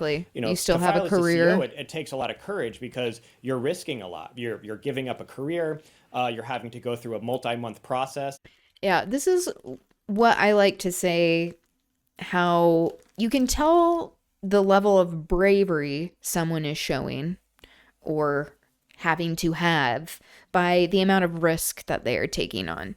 And it's a really great point that he is making, that these people who in the military who are becoming these conscientious objectors, that they do have a lot to deal with because of it. that they may not be treated appropriately, especially under this administration, or be shamed for it. But this is what is necessary to make it so that there isn't needless violence and death being pursued and actively happening because of the U.S. military. So good for them. It must be hard to do. I have a hard time understanding the mindset of people who are in the military, because it would take a lot. I don't know what it would take for me to want to join the military. Maybe it would have to be like a Mulan situation. Of dealing with the command and proving your case and things like that. And so I think there are so many heroic stories of people in the military who have taken that stand so far and are preparing to take that stand, who are doing so for extremely honorable and noble reasons. Doing what needs to be done, right? I mean, if Trump's not going to pay attention to public opinion about this war, we need to build more pressure. Part of building more of that pressure is documenting and aiding resistance from within the military that's coming to it. So every single person that files a CO as a CO in the next month here, especially in units that are getting ready to deploy, that starts building that pressure. That starts creating that major inconvenience for the administration. And it would be great. We have found that in the small channels that we have been able to get our services out there, our hotline number, letting service members know that they can call us and we will fight for them to file a claim and keep them home from deployment and get them out of the military with an honorable discharge. The small amount of media access we've had to say that, we always get a huge response from the people that see it. If the media was properly reporting that this was something that many people are doing right now, and it's a right that service members have, I imagine the numbers would be far, far higher. You spoke to this a little bit already. I'm wondering, as an American, as a former service member yourself, and as someone who is assisting... Yeah, the media outlets we know have capitulated to the Trump administration. They have been horrible at covering this second Trump term in just going along with what he does, not resisting what he says or standing up for fellow reporters. But it really is condemning to show that they aren't willing to cover the military. These people who claim to be patriots and care about these service people who are serving our country, and they actually show more loyalty to, clearly, the corporate interests that are at play and the political interests that are in power. So many service members now. Photos in the first incoming. hours of the U.S.-Israeli war on Iran, a war supposedly meant to liberate the Iranian people, they struck a girls' school, killing at least 150 schoolgirls. They, as you say, they sunk a naval ship, an Iranian naval ship that was not in a combat posture, that was returning from a military exercise at the invitation of India. The U.S. did not rescue those that they had attacked, leaving Sri Lankans to, in fact, carry out a rescue mission. Yeah. What international law would see both as a war crime, almost definitively. Yeah, exactly. What reverberations do you think those two incidents alone have had on not just the public consciousness, but of course the consciousness inside the military on this war? Yeah, well, I mean, they showed people exactly the kind of things that they would be part of if they participated in this operation, even if they were far from the front lines. I mean, it demonstrated what this administration, the approach they're going to take to warfare. They brag about it. I mean, Trump, even since his first term and still now, they brag about the fact that they have this gloves off approach, that they're not going to be bogged down by these stupid rules of engagements and international law, essentially, is what they're saying. So they say it openly, they do it, and then they release these just disgusting, like, hype videos mixed in with like Nintendo Wii Sports and things like that to brag about them carrying out these actions. You know, when they do their press conferences, all they talk about is we're hitting these military targets, we're hitting this Navy, we're hitting this Air Force. They're also killing a lot of civilians. They're also killing children and babies.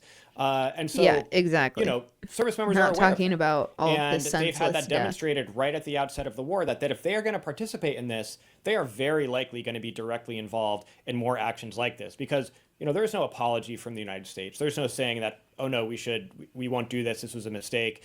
There's no attempt at any of that at all. We're just saying that we like are buttery yellow. We are lethal.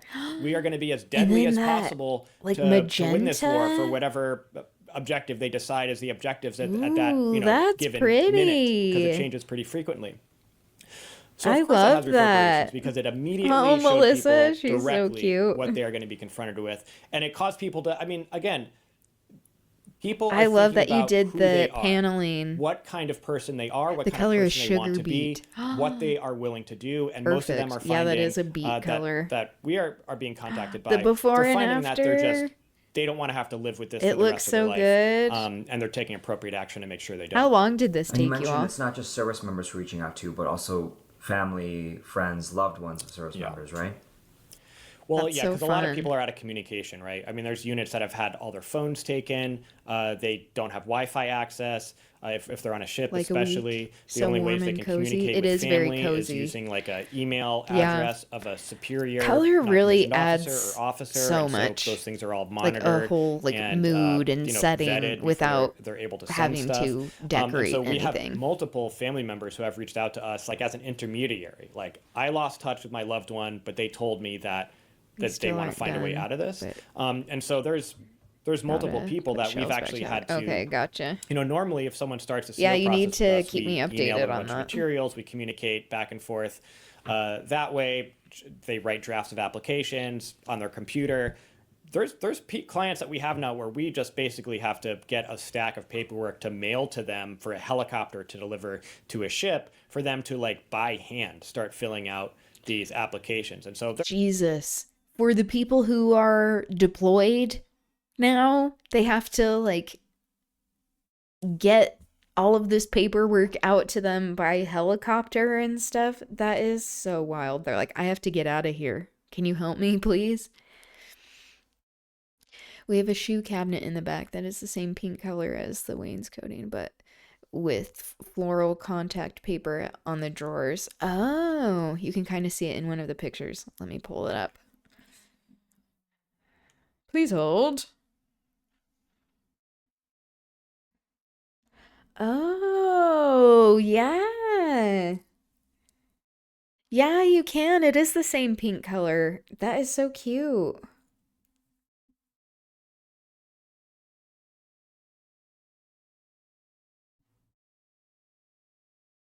I love that.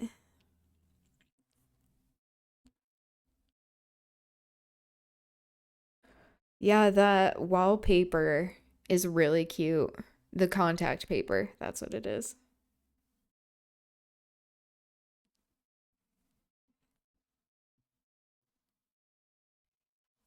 Amazing. And that looks really nice with that painting on the wall.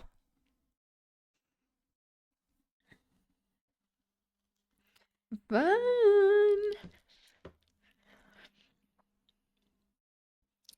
The new couches are hand-me-downs from in-laws. Oh, that's nice. Couches are so fucking expensive. I hope they're what you hope them to be. That's nice to not have to pay for one. Yeah, thanks for showing me. I'm so glad. Obviously, I love color. Also, look at this color that he has in the background. This is like the exact same color. I think he also has like a peacock statue behind him somewhere. We Daisies really like peacocks.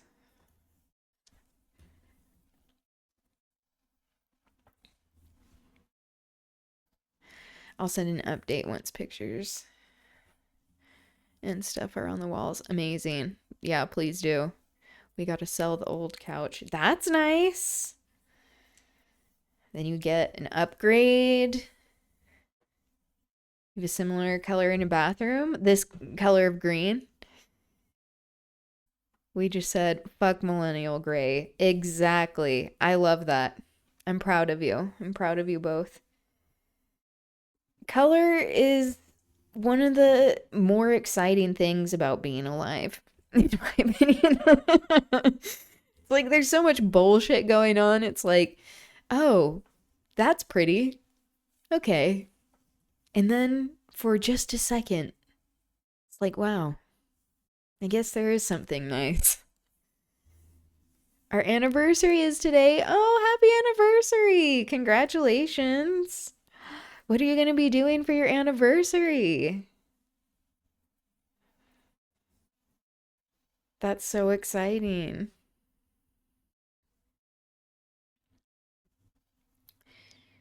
Just a moment you remember life is kind of good. Yeah, exactly. Especially when it comes to like color and painting, it's like, oh, like this is intentional. I chose this. Like I want this color. It's creating this kind of feeling that I am desiring.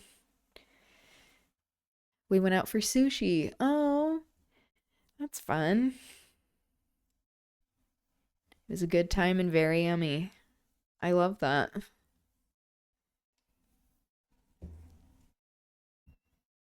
I'm glad you got to do something. And that makes sense to be doing it on the weekend when you actually have more time. A plum sake. Ooh, I love sake so much. It's so good. Amazing. I'm glad you got to celebrate. Congratulations. I need to tell Melissa too.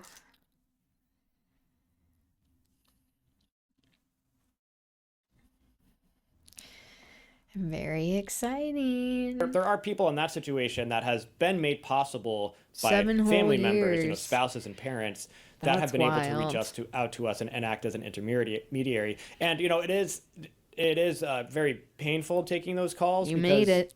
Loved ones, they're in a very desperate and panicked state because from their perspective, they may never see their loved one again. And that's kind of some of the messages they're getting from them in this. When they get a chance to write an email, it comes off as very much as a last message home.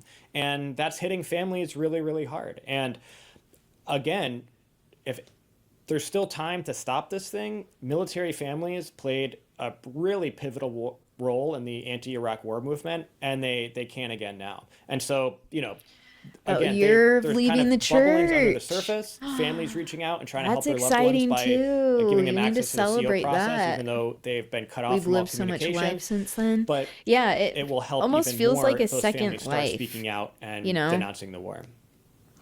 You mentioned some of the folks who reached out to you. Like are you can people who feel are like younger about in to or certain undergoing ways of deployment like, as we speak. oh, I don't know a lot It's about a little shit. unclear what exactly Or the like, scale is this of these brings me a deployments. lot of From what joy. you've gathered just from people who've And reached then out also to you, like, how oh, massive is this these are deployment things of that troops I to the Middle East and Iran looking? was oblivious to.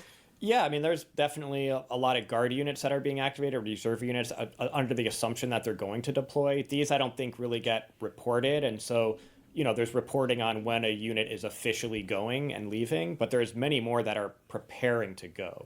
And so that doesn't mean it's confirmation that the U.S. is going to launch a big ground war in Iran, but they're definitely preparing for I'm it. so glad that the discussions you that two are things coming able down from the to command have more and many of freedom, these units we've autonomy. As your they're saying, a minds. ground war is inevitable. Like, this is happening. You better The get LDS ready. Church is That doesn't mean so that it's going big to. It just on means that the so-called Pentagon agency. and Trump have said, Now we you want actually this get option. to And so if utilize we say it. on a day's notice we're invading, Access you need that to be ready to invade. when you have your that minds has happened. back. We know they have prepared that contingency. We don't know exactly what that looks like, but that is what people are being told in their units. So yeah, I mean, I think it reminds me of the early years of the Iraq War, right? It's like, officially, we didn't know if stuff was happening, but behind the scenes, okay, this is happening, and everyone's kind of getting ready to deploy. And so I think, again, that's the reason for a lot of the contact right now is there's a lot of panic where units who thought they were no chance they were going to deploy, all of a sudden all of them are getting their stuff ready to go, whether or not it's official or not. Wow. And that threshold of officiality, like, to these service members, do they really feel that they very well could be participating in an invasion of Iran? Definitely, like those Marines that are being sent, you know, definitely like units like the 82nd Airborne. That, I mean, that's what they're, you know, that is one of the contingencies that they have planned for them. So they are, of course, talking about that as a real potentiality. And so, yeah, I mean, that's not, again, it's not to say that this is secret information or something, but this is how the military operates.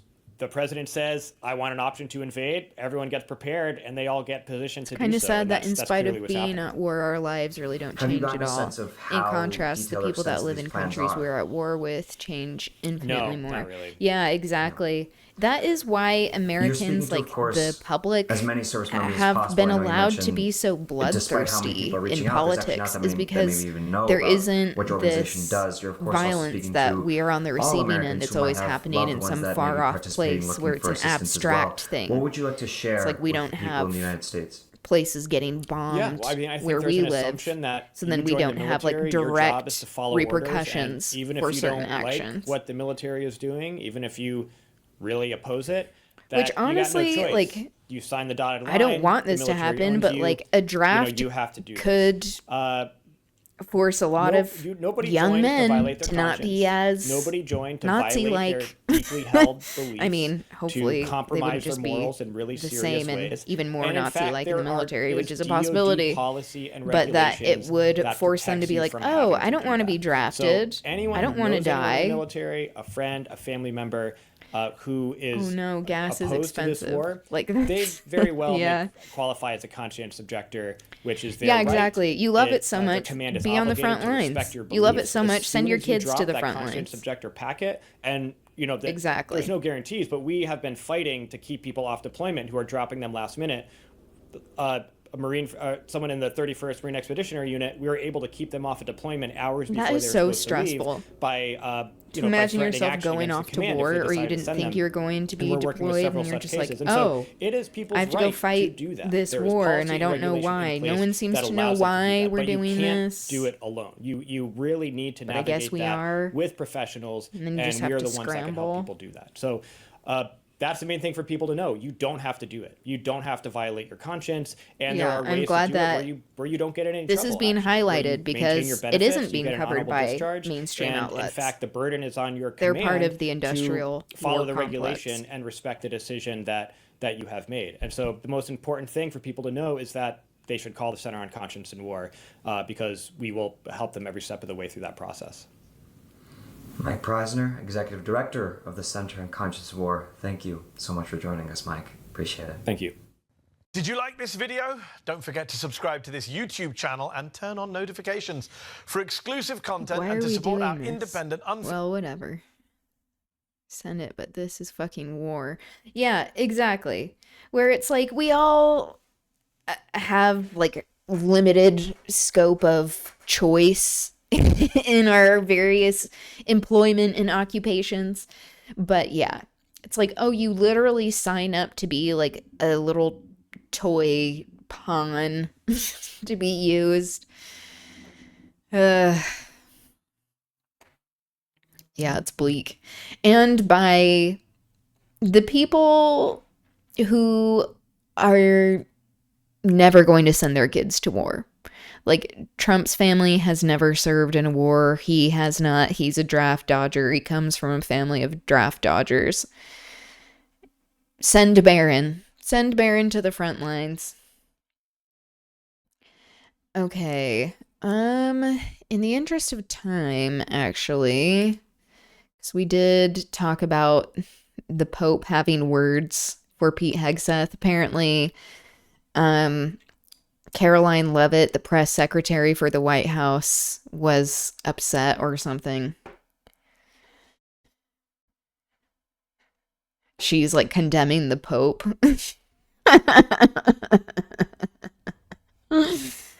We talked about the IDF preventing some of the Catholic priests from going to the Holy Sepulchre.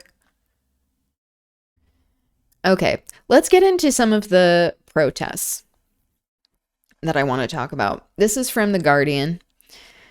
Millions join No Kings events in US and across the world to protest against Trump. I wanted to get this international perspective because I know that there were events happening not just in the US, but they do a really good job of actually highlighting things on an international scale.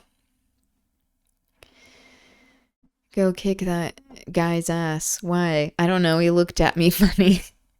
Apparently MAGA is pissed about the Drewski video. Oh, I know. And it's like, it's so hilarious because it's so accurate. Fuck Caroline Leavitt. Yeah, exactly. She is a demon. She's just procreating more demons like her. These little fascist demons. Aren't these the people that said comedy is legal again? Exactly. We're like, stop censoring me. Yeah, you can't. They are the most sensitive. They call people snowflakes. They are snowflakes. They're like, no, I'm special. You can't say anything about me. It's like, calm down. That's tame. That's pretty tame.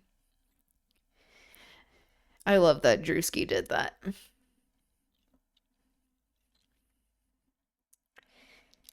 Okay, so it's showing in New York. Oh, yep.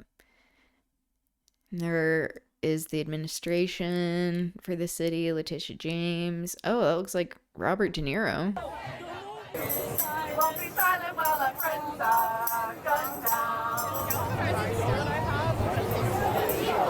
Little children.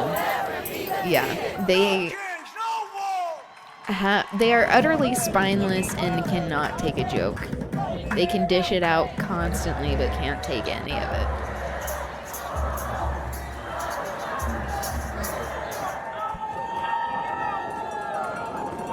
Send ICE to Iran, exactly. Washington, D.C. San Francisco. The baby shark blowout. More from San Francisco. Anchorage, Alaska. All the workers in Alaska need to hear now. LA. Here's a little Trump baby balloon.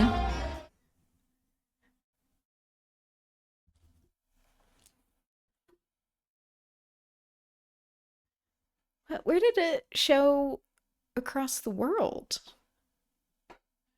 Huh? Maybe I missed some of them.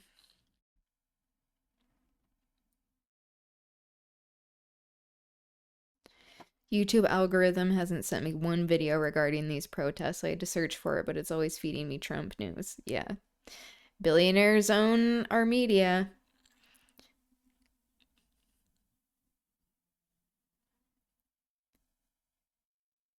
USA is the whole world. I forgot. I betrayed my imperialist conditioning. Okay. I'm still deciding.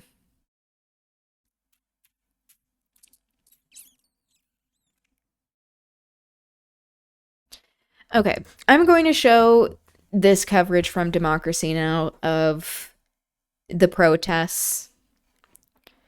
And then I think I'm going to save this other video for tomorrow. Just so I can finish the HIV awareness training. Okay, this is more from Democracy Now!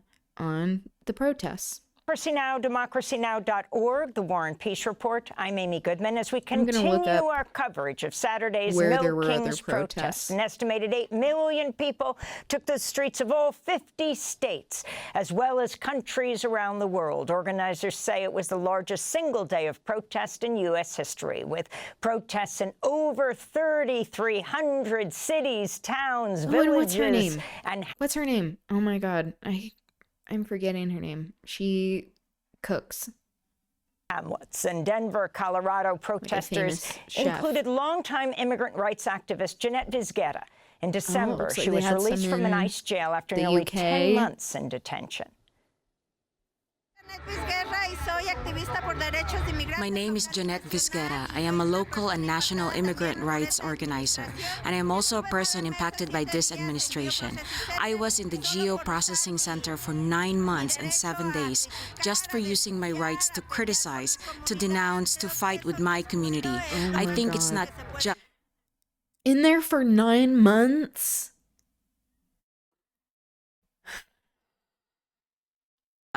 It's the dirtiest that one can see, that this administration is trying to shut up leaders, pro-Palestinian, pro-immigrant, whatever struggle, they're violating our rights. For this, we are here in Denver, Colorado, fighting for our rights in community and unity. Marches organized by us on the national level are saying enough of President Trump. He's not the king of this country nor the king of the world, and we are going to continue fighting for our rights and for our democracy in this country. I have indigenous blood, and you have to remember, I have more right than many here to be in these lands, in my community, and here we are struggling. Longtime immigrant rights activist Jeanette Vizquera recently released from an ICE jail. She was at the No Kings protest in Denver. We now turn to the No Kings protest here in New York Saturday. I'm Amy Goodman. I just saw this, looking at photos from other protests. This Prince figure that someone put together is so fierce. Trump with a Hitler mustache. Yeah, it's correct. I also saw this. I love this. It's Dirty Carol. Queens, no kings. That's in DC. Some Iranian flags. Berlin. We just get that from Berlin. Robert De Niro speaking. He has been really outspoken against this administration. Portugal. Warm hugs, melt ice. That's cute. Oh my God, look at all the people. More from DC. Quiet orange piggy. Exactly. Like how he said quiet piggy to that reporter. War pig. Dementia plus delusion equals death of democracy. Yep. More from Portugal, Tennessee, Massachusetts.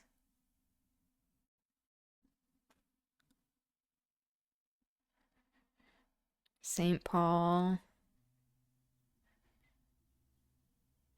Yes. Super cool.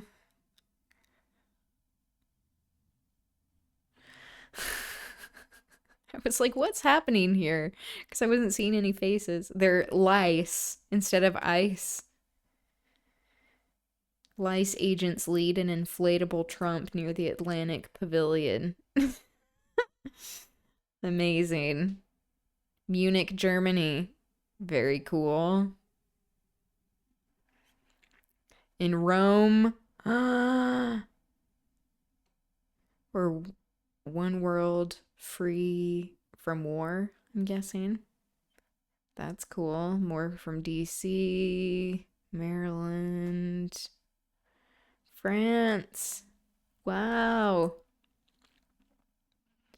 There's so many people that turned out. That's really cool to see. Stephen Miller Ball. Georgia. We're from the UK. That's London. Tennessee, New York.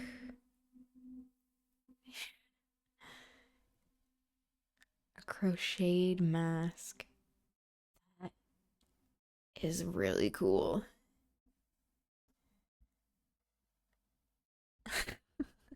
These frogs. Pennsylvania. More from LA. Idaho. Driggs, Idaho.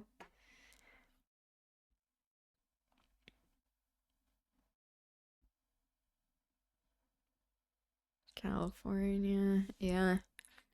Very cool.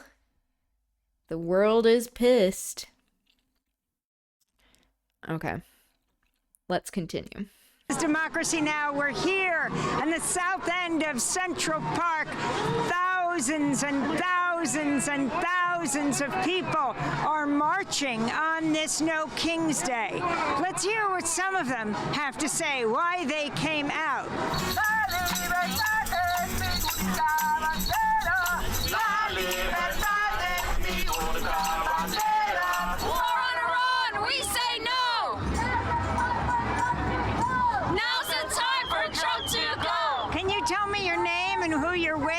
Why you're out here today. Hi, I'm Leah Guido-Lieberstein. I'm here today with We the Students NYC.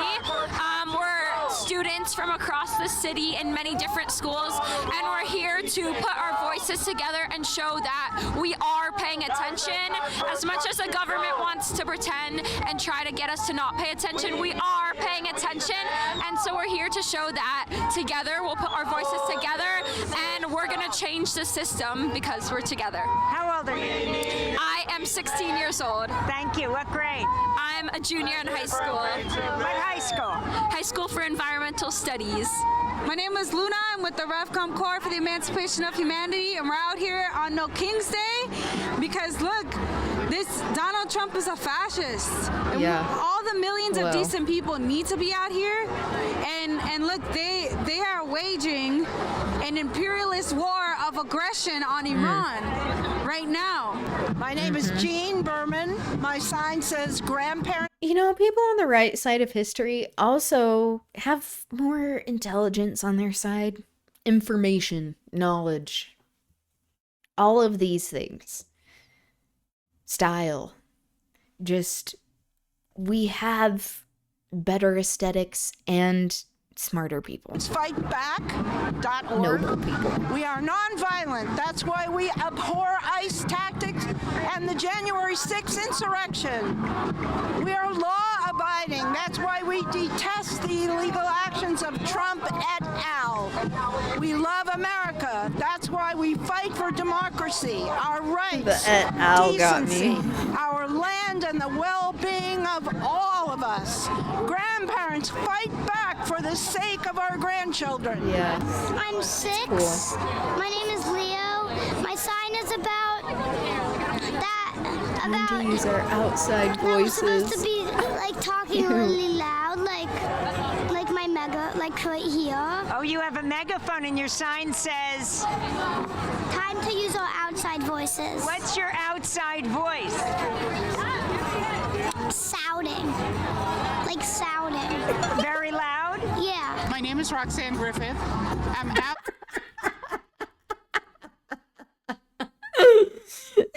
Like, I have to tell you that. Also, how he paused in between to get licks from his little lollipop, that sucker. What an icon. It's like, it's shouting. Shouting is my outside voice. You should know this. Here because we have to get rid of this fascist regime. This cannot continue. And my sign is we've got to get rid of this regime. And it also, with the voter suppression that they are working night and day on, we've got to vote. We've got to vote. We've got to vote, and we've got to stop what they're trying to do. Vote while you still can, it says. And then your pin on your baseball cap says, give a damn. Give a damn. There's so many people who don't, and I hope it resonates with some people today. You gotta give a damn. This is serious. Yeah. I remember this in the news. This affects us all. gentleman being left in the cold, legally blind, and he dies. So I'm holding this sign. Yeah. New York is for all. Your sign says New York for all would have saved Nurul Amin Shah Alam, beloved father and husband, killed when local police colluded with ICE. His is just a microcosm for the ways in which ICE and, you know, our government as a whole has targeted immigrants, and we've seen that it's actually moved beyond immigrants. Many American citizens are being targeted. So like many people out here, we're here advocating for a stop to ICE and just an end to the targeting of immigration, of immigrants, and just our community members here. And are you a student? I am a student, yes. Where are you a student? I'm a student at Columbia University. My name is Chase. I'm a psychiatry resident. I work in the Bronx. I work with patients in crises, and I see how all of this impacts their mental well-being every day. Especially in the Bronx, we have a very significant immigrant population, and I see how the fear of persecution directly impacts their mental health and leads to worse outcomes and impacts their care. So this is from our union, our resident union sign that we had. We had a no key sit-in at our hospital, and so I wanted to bring it to represent it. It says, patients deserve care without fear.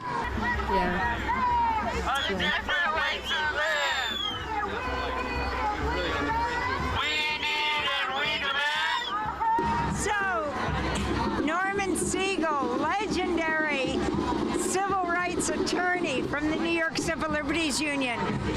Can you talk about what this day means? It's historic because not only in New York City, but in cities and towns, villages all across America, people are rising up.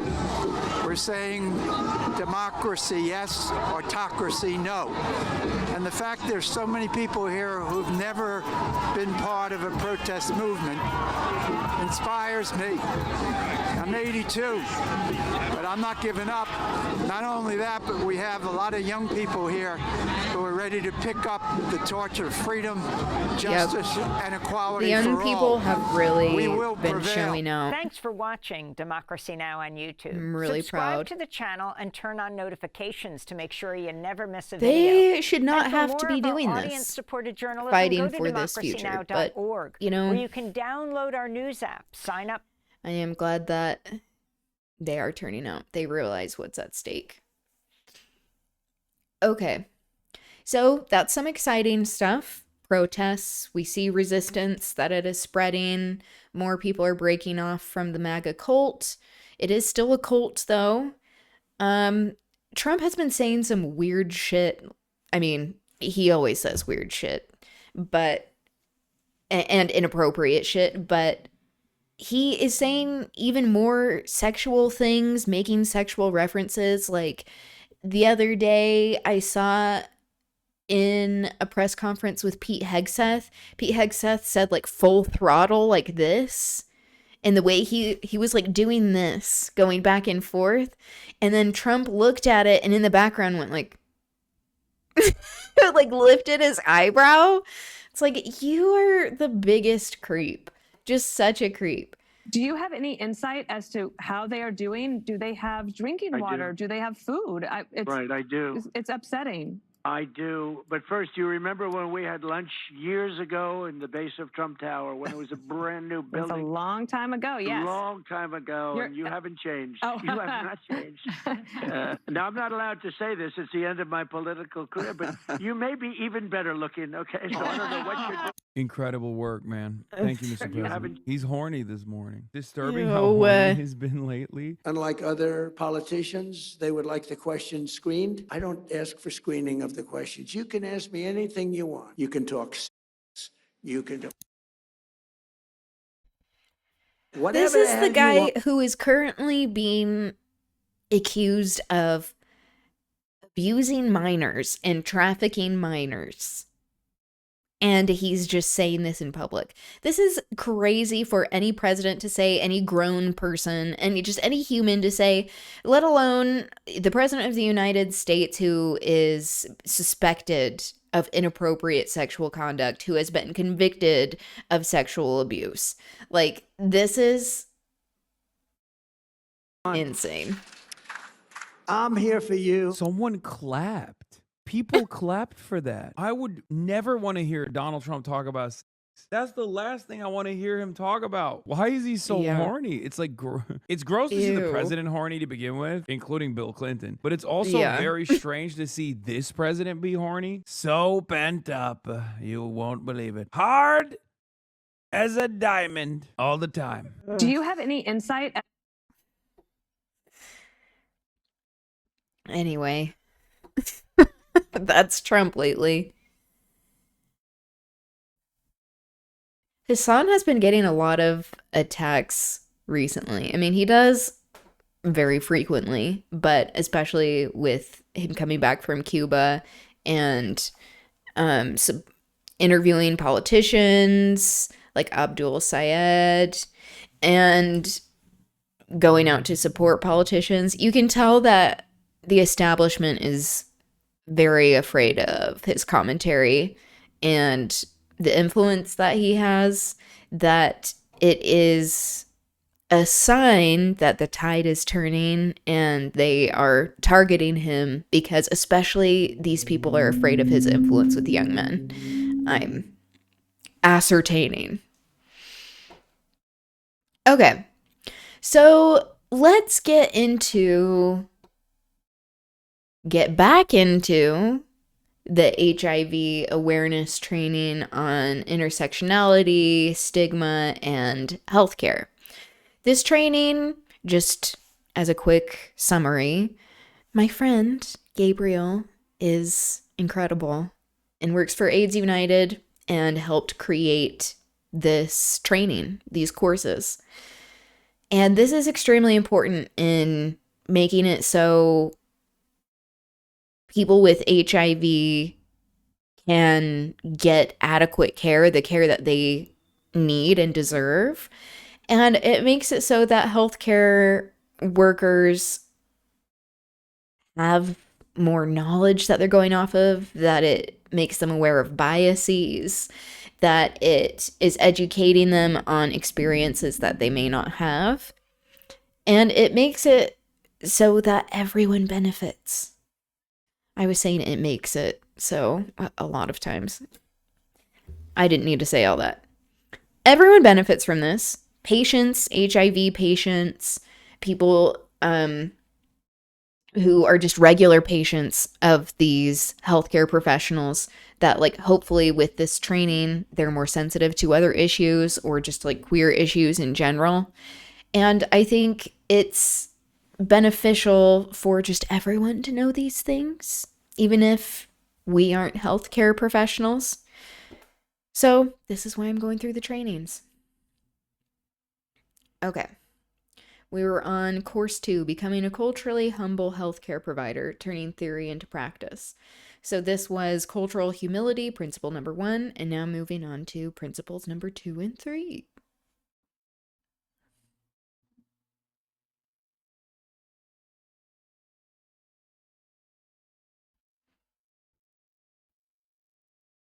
If it will load.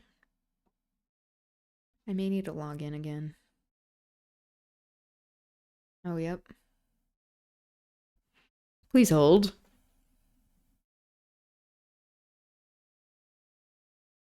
Signing in. Doo-doo-doo. Here we go. Okay, finished that one. Now let's talk about the second and third principles of cultural humility, redressing the power imbalances in the patient-provider dynamic and developing mutually beneficial partnerships with communities on behalf of... So you all know that I like to talk about power imbalances and how our interpersonal power dynamics and relationships help us understand these larger ones in society that are at play and whether there are power imbalances and where. And one of these situations in everyday life is with healthcare professionals. I mean, professionals in general, if they have knowledge that you don't, you're paying them for a service. There is this authority that can create a power imbalance, especially when it comes to people in the healthcare world. They act as a gatekeeper, essentially, of medications and care. And they can help people with the care in the ways that they need, or they can hinder this. And understanding that there is a lot of power in this situation, especially when it comes to access to knowledge and how people have a right to know what is happening with their bodies and their health, and having informed options, being educated by their healthcare professionals to help make it so that there isn't as quite a stark of a power imbalance, that patients feel empowered to make decisions for their own healthcare. Individuals and defined populations. Both of these principles focus on how we interact with and include those we provide services to. As we look at redressing the power dynamics in patient-provider relationships and build mutually beneficial relationships, stigma can play a role. Stigma most often refers to a set of negative and often unfair beliefs that a society or group of people have about something. For example, people talk about the stigma associated with mental illness, or the stigma of poverty. Stigma can act at multiple levels. Individual level, a person's cognitive, I just saw that mental last. illness. I wanted to read the definition. Stigma. Stigma was borrowed, meaning the word, was borrowed from the Latin stigmat, meaning mark or brand, and ultimately comes from Greek stitsign, meaning to tattoo. Earliest English use hews close to the word's origin. Stigma in English first referred to a scar left by a hot iron. That is a brand. Interesting. I didn't know that. Or the stigma of poverty. Stigma can act at multiple levels. Individual level, a person's cognitive, affective, and behavioral responses to facing or experiencing stigma, including concealment and disclosure, internalization, and stigma consciousness. Interpersonal level, discrimination as expressed by one person toward another, manifesting in ways such as lack of respect, devaluation, and dehumanization. Structural level, societal level conditions, cultural norms, and institutional policies that constrain the opportunities, resources, and well-being of the stigmatized. Right. Reducing power and building trust. Power and privilege also impact our relationships with our patients. Power is generally defined as the ability or capacity for one person to influence the behavior, access, or beliefs of another person. One important thing to keep in mind is that power is multi-layered, not absolute. Power can take on many forms and can show up differently depending on the dynamics and the context of the interaction. No matter how our power shows up, we all have a responsibility to be mindful about how we exercise our power. Power can take on many forms. Here are a few types of power that are typical within the work environment. Official power. This type of power refers to having authority based on the position that is held within an organization. Building trust and acting equitably is key to having people respect this type of power. But, the power exists, nonetheless. Staff will easily recognize the executive leadership and other managers and administrators who have this type of power because of the decision-making authority that they have. Coercive power is having control over some kind of punishment. An example of this is if a colleague with crucial skills threatens to stop working in the middle of an important task because they don't want to work with another member of the team. The colleague is exhibiting their power because they offer something that the team needs and can disrupt the work by withholding their skills until they get what they want. Expert power. People trust the advice of someone who is knowledgeable about a complicated topic. Staff may perceive colleagues with advanced degrees as having expert power.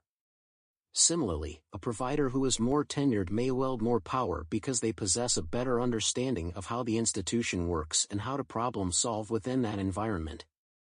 Structural power. This type of power is based on your identity as determined by social, political, structural norms and preferences in the greater society.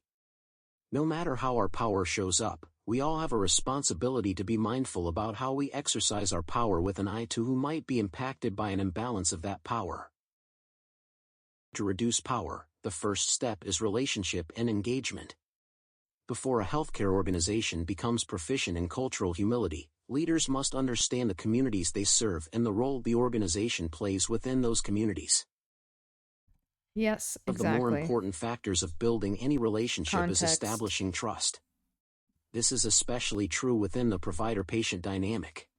Actually Building caring trust about with people as patients with human HIV, beings. for example, can improve health outcomes by reducing stigma Showing and that you increasing care patient in good faith. satisfaction. It can also serve to positively influence a patient's adherence to HIV treatment and open up the lines of communication to address barriers to care. When seeking to build trust and strengthen the relationship you have with your patients, consider being honest about what you cannot do and practicing empathy. Be respectful in your verbal and nonverbal communication. Maintain confidentiality. Allocate enough time to answer patient questions. Provide sufficient, accurate, and clear guidance. Engage the community to understand needs and service delivery, and incorporate culturally and linguistically appropriate services that ensure that people's communication needs, health literacy, and preferred languages are considered respectfully and consistently.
Let's look at another scenario.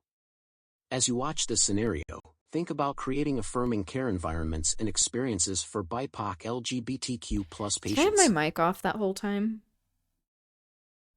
Okay. I love that document. The places where I experience marginalization are gender identity and sexuality, and then like perceived gender and perceived ethnicity. Consider what went wrong in the scenario, what went right, and what you would do differently to create a positive experience for the patient. Once you watch the video, head to the discussion board to share your thoughts and read what others have written.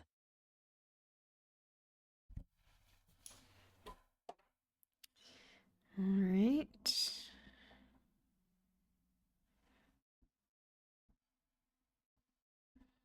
Continue. This is the discussion.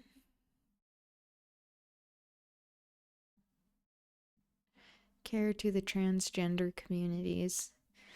The online paperwork should be updated to include more than male or female in today's societies. Rachel was great in interactions with Joe and ask him what.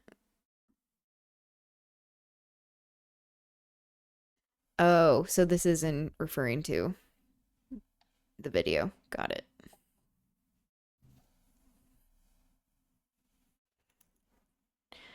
I do need to step out again, but I'll be right back.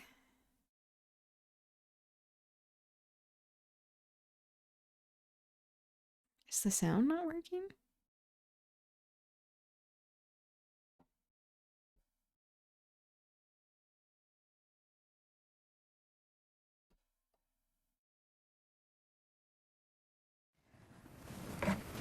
Oh, there we go. Josephine Ramirez. Josephine Ramirez. Can I help you? Yeah, you called Josephine Ramirez? Yes. That's me. I go by Joe, so I'd prefer to be called Joe. Really? Yeah. Excuse me, I'm sorry, there must be some mistake. You signed in as Joe, but I have Josephine written down in my book. I'm sure we can fix this problem. Why don't you give me your ID and your health insurance card? Yeah, I have all the forms. Oh, you downloaded them from our website? Yeah. Okay. Is this your legal name? Okay. We will be using your legal name in the medical records. Okay? Just so you know. And I'll talk to the office administrator and see if we can't fix this. Why don't you just go ahead and have a seat? You can keep the other forms. I don't need those. Yeah, experiencing the nurse can go this over kind of those shit with as you. a trans person. Okay.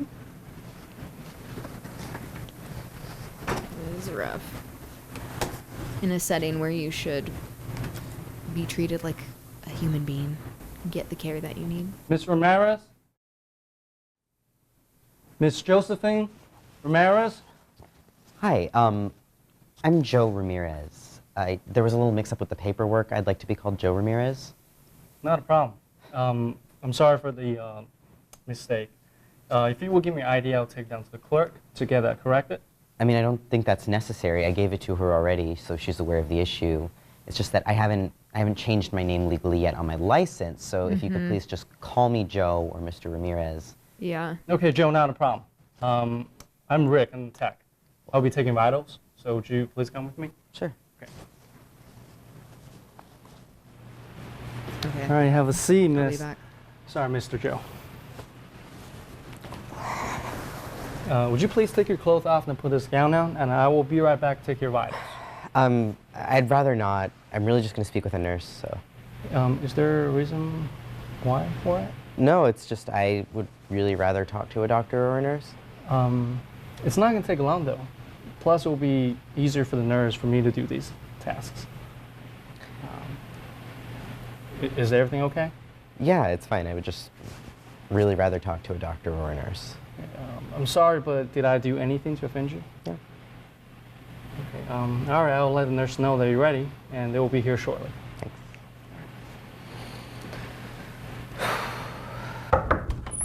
Hey, Rachel. Yes? Your patient in room 2, he doesn't want me to take his vitals. Oh, really? He wants to be called Joe, but her paperwork and ID says Josephine Ramirez. Right, he said I didn't do anything to offend him. I just don't know what's going on. Okay, I'll be there soon. All right, thank you. Good morning. Hi, my name is Rachel. I'm going to be the nurse here with you today in the practice. I'm just coming in to just start the assessment part and also to ask you a couple questions. Fine, yeah. I noticed earlier with the interaction with our administrative aide and also with what the tech told me in regards to the vital signs, I just noticed that it might have made you feel a certain way. So I just wanted to kind of ask you before doing anything else in how you're doing and how you're feeling. Yeah, thanks. I'm so sorry for what happened earlier. I know that we have a huge learning curve. We have some things that we need to work on as a practice, but I can assure you that we are a non-discriminating practice, and we're here to provide high-quality, patient-centered care. I myself have worked with the LGBT community, not as much with the transgender community, but I am open and I am ready to learn new and better ways to make our practice better in serving your needs and serving any client or patient that comes in into our practice to meet their needs so we can give them a high quality patient-centered care. If there is any point in time where you feel like I am not meeting your needs or my staff is not meeting your needs or we're saying anything that makes you feel uncomfortable, can you please just let us know so that we can just address it immediately? Sure, can I just say ouch? Sure, you can definitely say ouch. But I mean, feel free to use any other words that you might you want to say at that time so that I know that it's uncomfortable for you. Okay? Sure. How would you like for me to address you? You could call me Joe. Okay, great, Joe. I'm sure you probably already understand. Okay, so she's from the beginning. I missed a bit. For documentation purposes, we have to use your legal name that is indicated on your IDs. But we will definitely use your chosen name, and I will let everyone know at the practice to address you as with your chosen name. Is there a particular pronoun that you would like for me to use or for us to use here in the practice? Yeah, thanks for asking. I usually go by he, him when talking about me. I actually thought it was kind of interesting that I thought your staff would reflect that because your forms were really progressive online, so I was kind of surprised when the clerk seemed to not get it. And I'm sorry again for that. We've got a lot of things that we need to fix. This should not have happened and it won't happen again. We do have a computer system that's a bit outdated. What do you mean? It's not programmed to meet the pathways of a transgender patient.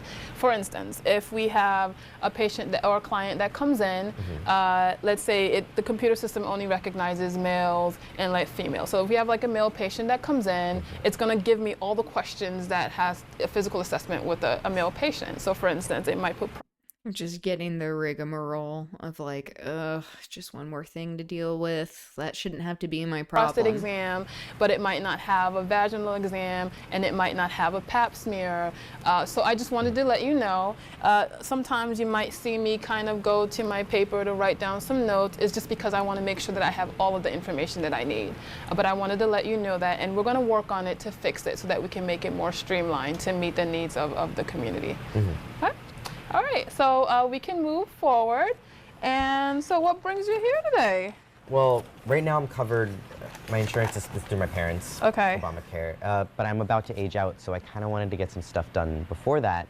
Came in just for like a flu shot and a physical, but I'm not sure I want to go further. Okay. It's, most of the transgender people I know in the community in this area, they go to Whitman Walker or a couple of other doctors, but it can be really hard to get in because everyone's trying to get in. Okay. It's just that usually when I go elsewhere, the burden is on me to educate my provider, and I'm just kind of tired of being named, shamed, and blamed. So I was hoping that I could start a relationship with a provider closer to me. Okay, and I perfectly understand.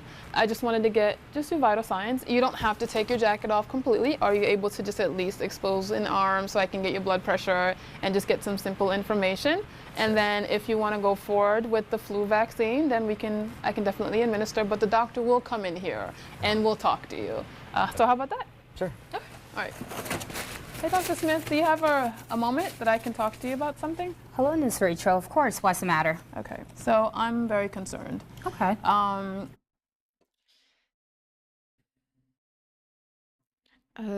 Just seeing that Joe's uncomfortable and then wanting to continue.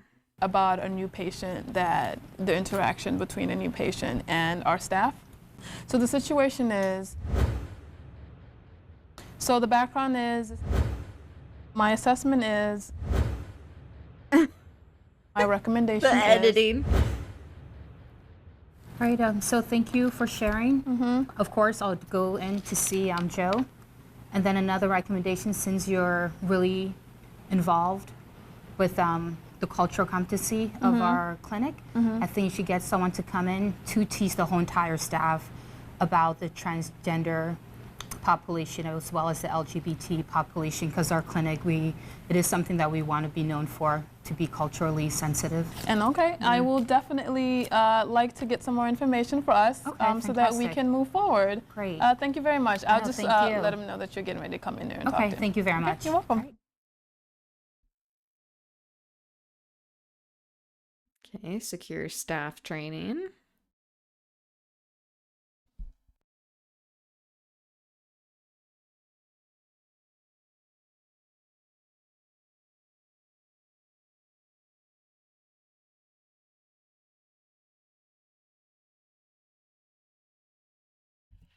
Some more resources.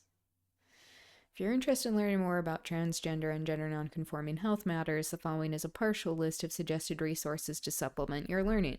National LGBT Health Education Center, Center of Excellence for Transgender Health, National Center for Transgender Equality, World Professional Association for Transgender Health, SAMHSA Behavioral Health Equity for LGBT Community, Montgomery College Simulation Scenario Library. Okay. Let's look at some of these. The front desk lady is outright rude. Yeah, she will not acknowledge that the person in the video goes by a different name and identifies as they, them. I thought he said he. It was nice of the nurse to acknowledge them, but the front desk lady was genuinely just disrespectful. Thankfully, the nurse cared enough about the patient.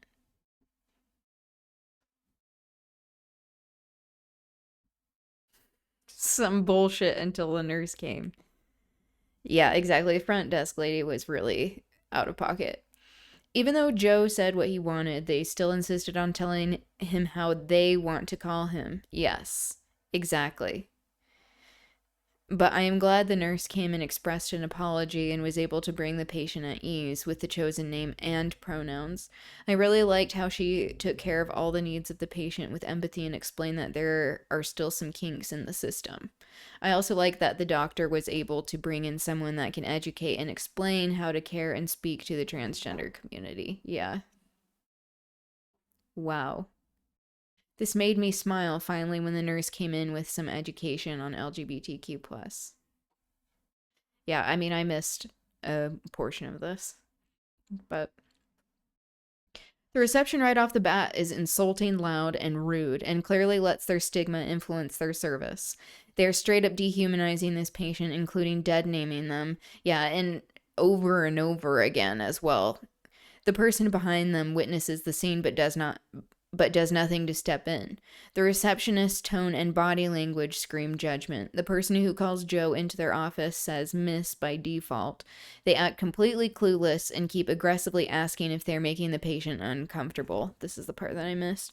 They keep misgendering the patient even when speaking to the nurse. The nurse finally takes ownership and apologizes.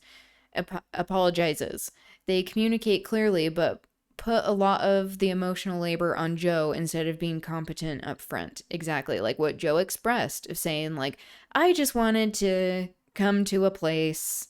I just needed the basics, and it has to be a whole thing anytime I go into this place.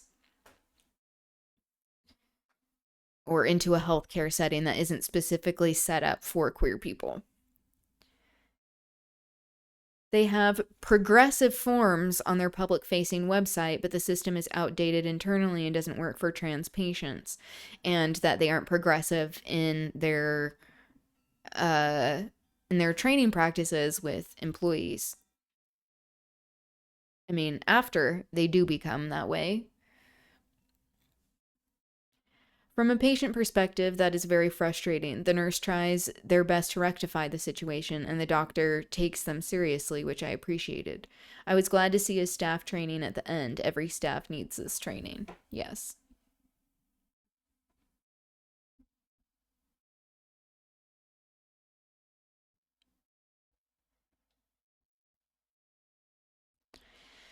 Okay. Case scenario, providing transgender and non-binary healthcare. There were so many issues that came about this program. The administrator dead named the patient Joe several times, making him feel uncomfortable. The administrator also was talking very loudly and making him feel embarrassed, as well as making the other clients in the waiting area uncomfortable, which can cause a situation that could have endangered Joe's life after he left the building. Exactly. The tech also misgendered, but was trying to call him by his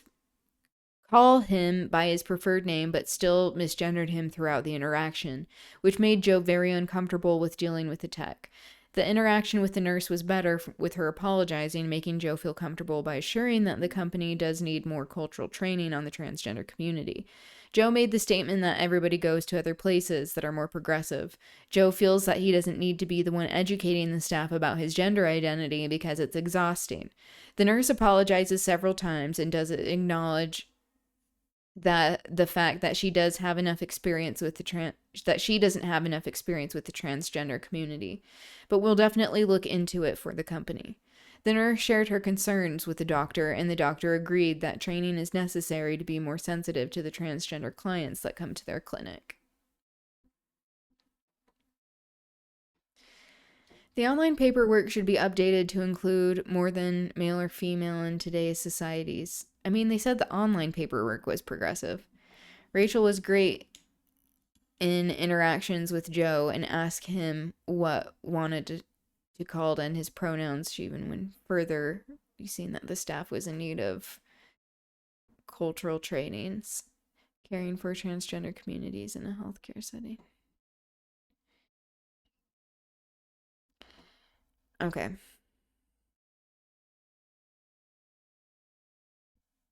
As you reflect on the video, consider how you can create. Normally I like responding to the discussion ones, but since I didn't see the whole thing.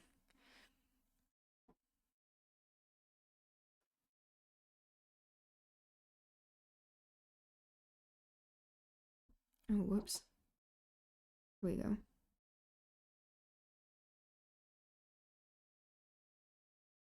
Create an affirming experience for BIPOC LGBTQ+ patients, both through building trusting relationships with patients and looking at institutional practices within your healthcare setting. Some things to consider can include: maintain a non-judgmental, respectful attitude in your verbal and nonverbal communication. Don't make assumptions about someone's gender identity or sexual orientation. Remember, you cannot know someone's identity based on their outward appearance. Be mindful of the language that you use and how it can assume gender identity. Try to use gender-neutral language. For instance, when taking a patient history, you can ask, "Are you in a relationship?" versus, "Do you have a husband?" In addition, avoid using gendered language such as he or she pronouns or titles such as Mr. or Mrs. if you are unsure of someone's gender identity.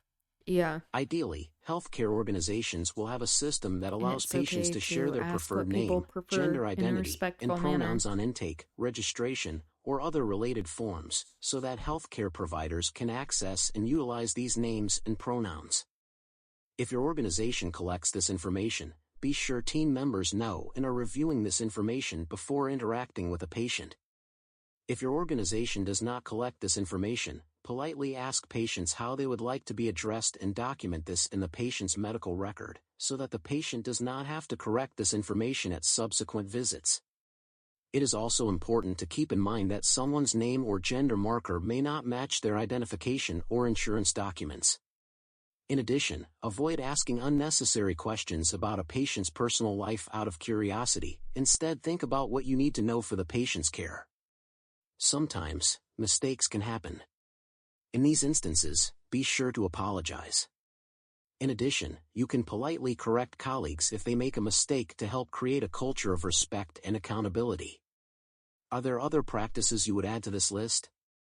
Head to the discussion board to share your thoughts and read what others have written. Check out the resources section at the end of this course for more tools on creating affirming patient care environments and experiences for BIPOC LGBTQ+ patients.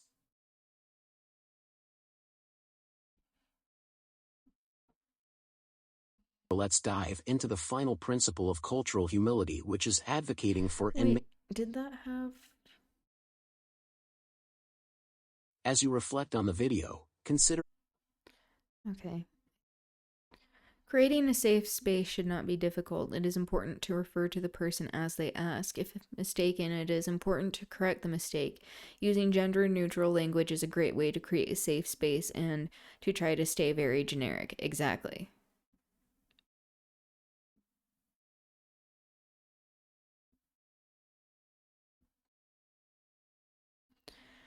I would make sure that the person doing the training is from the transgender community, because no one can tell our story like we can, and make sure that the trainer is well versed in the training.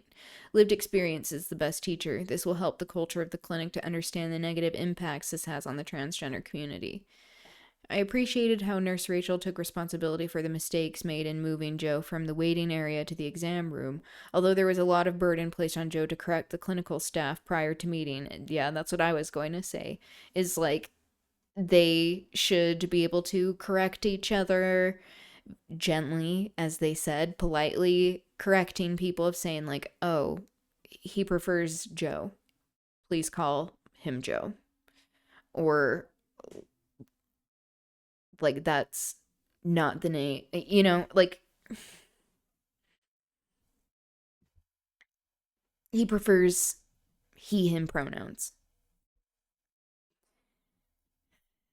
Thankfully, Nurse Rachel had opened the communication lines, and Joe felt comfortable explaining the burden placed on him to correct the clinical staff. Brooke and Rebecca, it's so unfortunate to see that some have not understood the harm in misgendering people.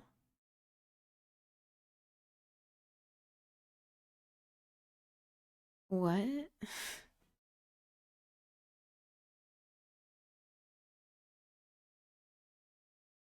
Oh, wow, Brooke and Rebecca. It's so unfortunate to see that some have not understood the harm in misgendering people. Isn't that what they said? This is why asking folks for their pronouns are so crucial.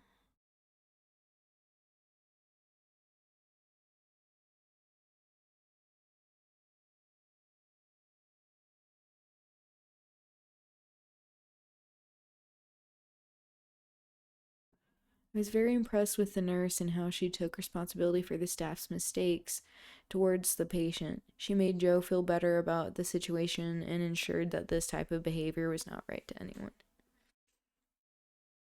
Advocating for and maintaining institutional accountability. This principle focuses on making systemic and policy changes to integrate and maintain the tenets of the principles of cultural humility within the healthcare environment.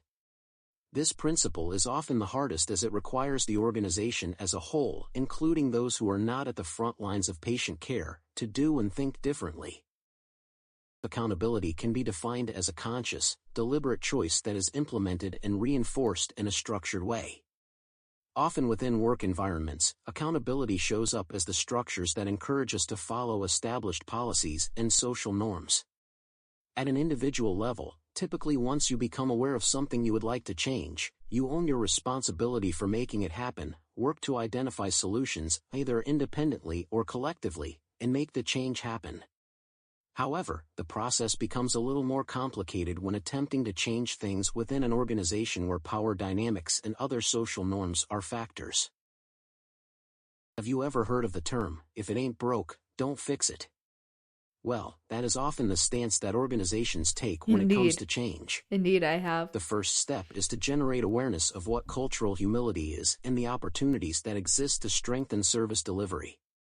It is also important to generate awareness of some of the areas that would benefit from a culturally humble approach. This exercise requires thoughtful assessment and reflection of the culture of your healthcare setting and how that culture is reflected in its operation. With this information and increased awareness, you are in a position to cultivate buy-in. Buy-in is needed at all levels of a clinic, hospital, or other healthcare setting to encourage true and lasting change. This involves making the case in a way that will resonate with decision makers and other influential thought leaders. With buy-in, you can begin to identify opportunities to update policies and practice.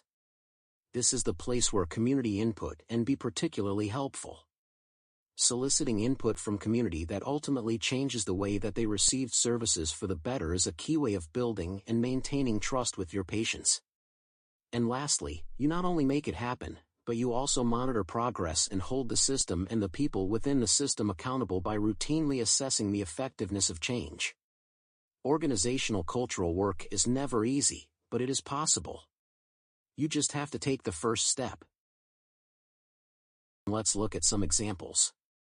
What does cultural humility look like within organizations? Implement systems and processes that support continuous review of organizational strategies and practices to ensure equity.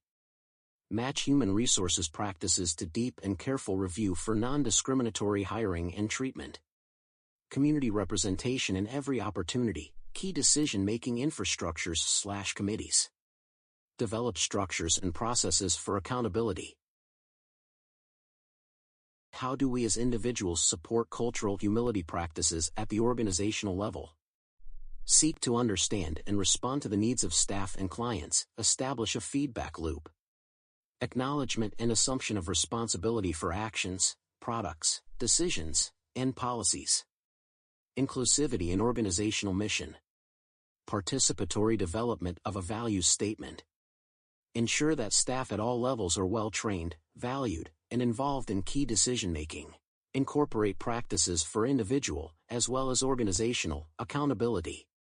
As you consider these examples and reflect on the principles of cultural humility we've reviewed, share your thoughts with your fellow learners. Click on the discussion button on the top right of the screen and respond to the following question: how does your organization incorporate cultural humility into your work already? How could you deepen your practice of cultural humility? Share as much or as little as you feel comfortable sharing. Once you add your thoughts to the discussion thread, take a moment to review what others have written.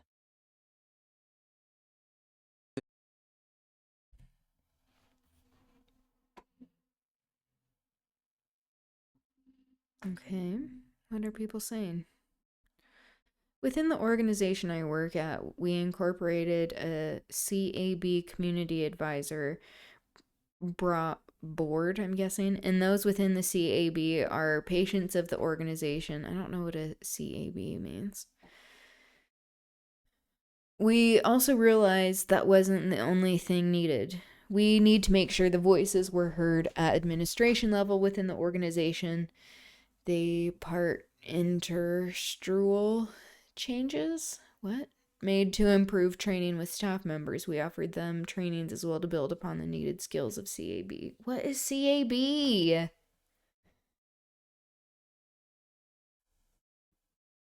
organization I work with BIPOC and LGBTQ+, also PLHIV, we ensure that these individuals, people living with HIV, are being treated with respect and dignity, and also making sure that they are heard.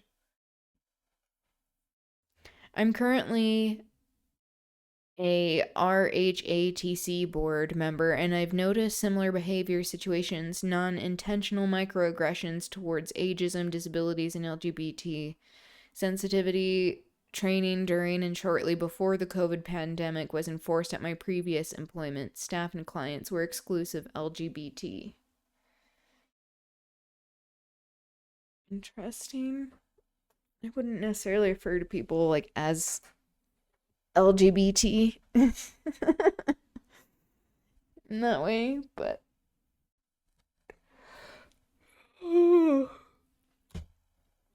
I'm tired. Okay.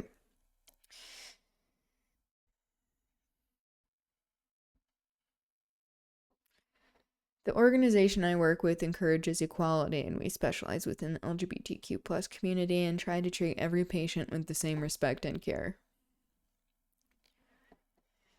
Me as my work environment is good.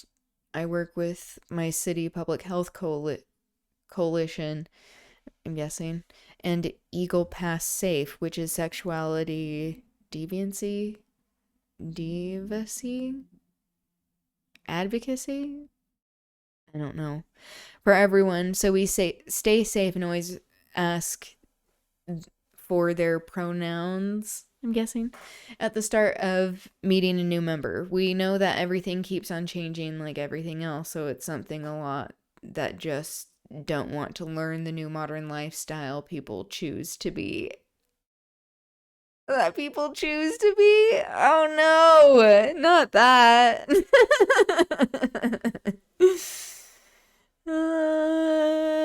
Interesting. You don't choose to be queer, just so that we can clear that up. How do we define cultural humility? The same way as cultural competency, a lifelong learning process that incorporates openness, self-awareness, and power balancing. A method to reduce health disparities. A new practice applicable only to healthcare. Which of the following is not a principle of cultural humility? A lifelong process of critical self-reflection and self-critique, redressing the power imbalances in the patient-provider dynamic, developing mutually beneficial partnerships with communities on behalf of individuals and defined populations, creating patient advisory boards. Oh, is that one of them? There was a CAB acronym. Advocating and maintaining institutional accountability.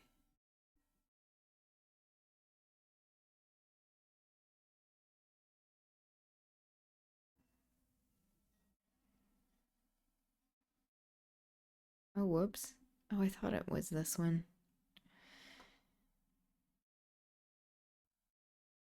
The thing that got me with that was on behalf of individuals.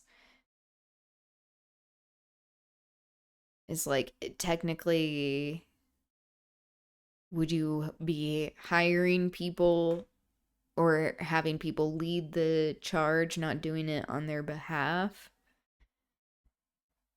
Okay. Whoops.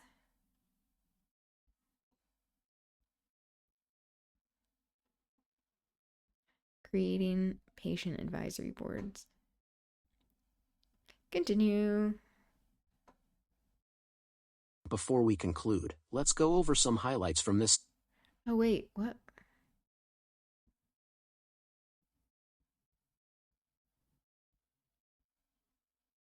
Advocating for and maintaining institutional accountability.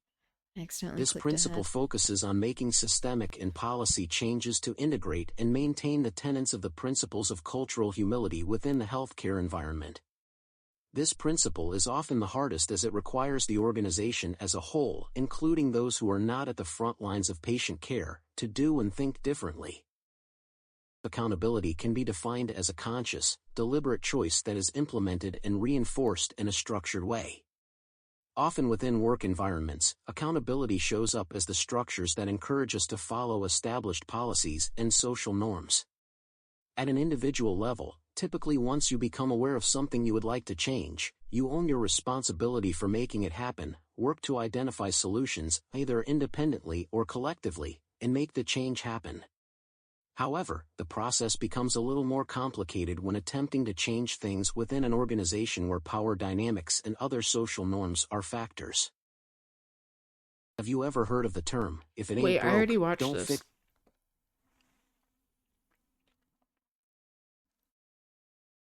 highlights from this segment. Oh, Culture is this. reflected in everything that we do, think, and believe. Cultural humility is a lifelong learning process which incorporates openness, self-awareness, power balancing, and critical self-reflection to achieve mutually beneficial, respectful, and power-balanced partnerships with those we serve. Everyone possesses conscious and unconscious biases. Biases are learned viewpoints or preferences that encourage us to gravitate toward people, things, or situations that are familiar to us. Redressing power is the act of being mindful of the power that we each possess and instill more equity and fairness into our interactions with others, and institutional accountability requires everyone at all levels of the healthcare environment to work towards incorporating and maintaining culturally humble practices. Congratulations on completing becoming a culturally humble healthcare provider, turning theory into practice. To continue with the next course in the series, please click Complete and Continue at the bottom of your screen. A message will then be displayed in the center of your screen directing you to go to your dashboard. If you have any questions or concerns, please reach out to us at education@aidsunited.org. Remember, if needed, you can also stop here and return to the series at a later time. Yay! Done and done. Course 2. Complete. Go to dashboard.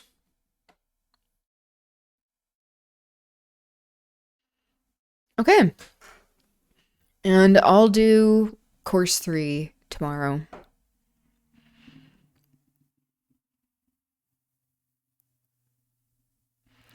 Which is improving health outcomes through meaningful involvement of the LGBTQ+ community. Okay. All right. Shall we read?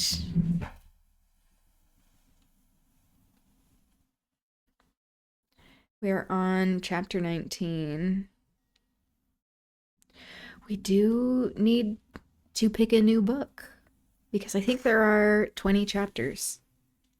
I did do a post about this on YouTube about which books we should read next, or which book we should read next, and I provided a few examples to choose from. Agnes Grey, The Art of War, The Wizard of Oz, and what's the other one? The House Behind the Cedars? I can't really remember.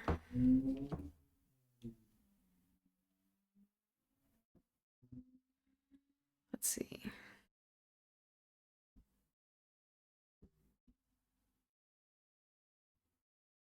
Nope, not that.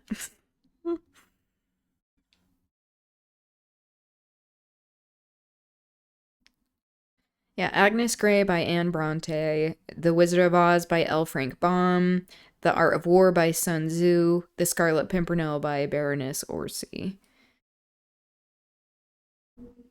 And they all have 1 vote each. So they're all tied. We'll see what comes next. If you haven't voted, you can go onto YouTube and select what you would prefer.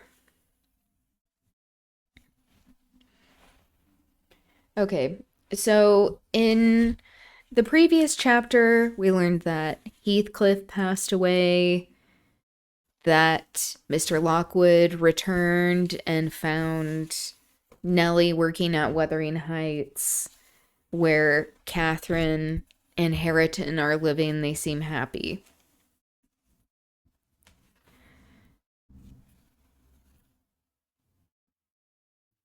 Yeah. Okay. Chapter 19. On the morrow of that Monday, because we're back to Mr. Lockwood being the narrator, so that's why I'm doing his voice. On the morrow of that Monday, Earnshaw being still unable to follow his ordinary employments, and therefore remaining about the house, I speedily found it would be impracticable to retain my charge beside me as heretofore. Oh, so they aren't married yet. That's what Nellie just said. Sorry, I got distracted in trying to remember if they'd been married or not. Okay. She got downstairs before me and out into the garden, where she had seen her cousin performing some easy work, and when I went to bid them come to breakfast, I saw she had persuaded him to clear a large space of ground from currant and gooseberry bushes.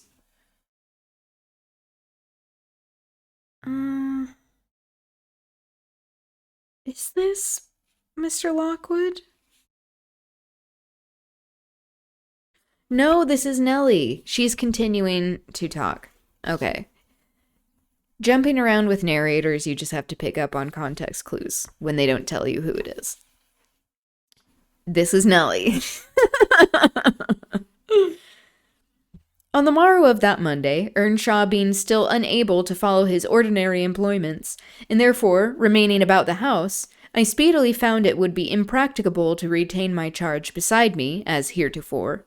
She got downstairs before me, and out into the garden, where she had seen her cousin performing some easy work, and when I went to bid them come to breakfast, I saw she had persuaded him to clear a large space of ground from currant and gooseberry bushes, and they were busy planning together an importation of plants from the Grange. I was terrified at the devastation which had been accomplished in a brief half-hour. The black currant trees were the apple of Joseph's eye, and she had just fixed her choice of a flower-bed in the midst of them. "There, that will be all shown to the master," I exclaimed, "the minute it is discovered. And what excuse have you to offer for such liberties with the garden?" "We shall have a fine explosion on the head of it. See if we don't, Mr. Hareton. I wonder you should have more wit than to go and make that mess at her bidding." "I'd forgotten they were Joseph's," answered Earnshaw, rather puzzled, "but I'll tell him I did it." We always ate our meals with Mr. Heathcliff. I held the mistress's post in making tea and carving, so I was indispensable at table. Catherine usually sat by me, but today she stole nearer to Hareton, and presently saw she would have no more discretion in her friendship than she had in her hostility. "Now mind you don't talk with and notice your cousin too much," were my whispered instructions as we entered the room. "It will certainly annoy Mr. Heathcliff." Okay, so she's continuing to tell the story of how he died, his queer ending, supposedly.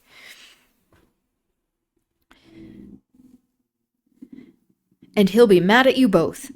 "I'm not going to," she answered. The minute after, she had sidled to him and was sticking primroses in his plate of porridge.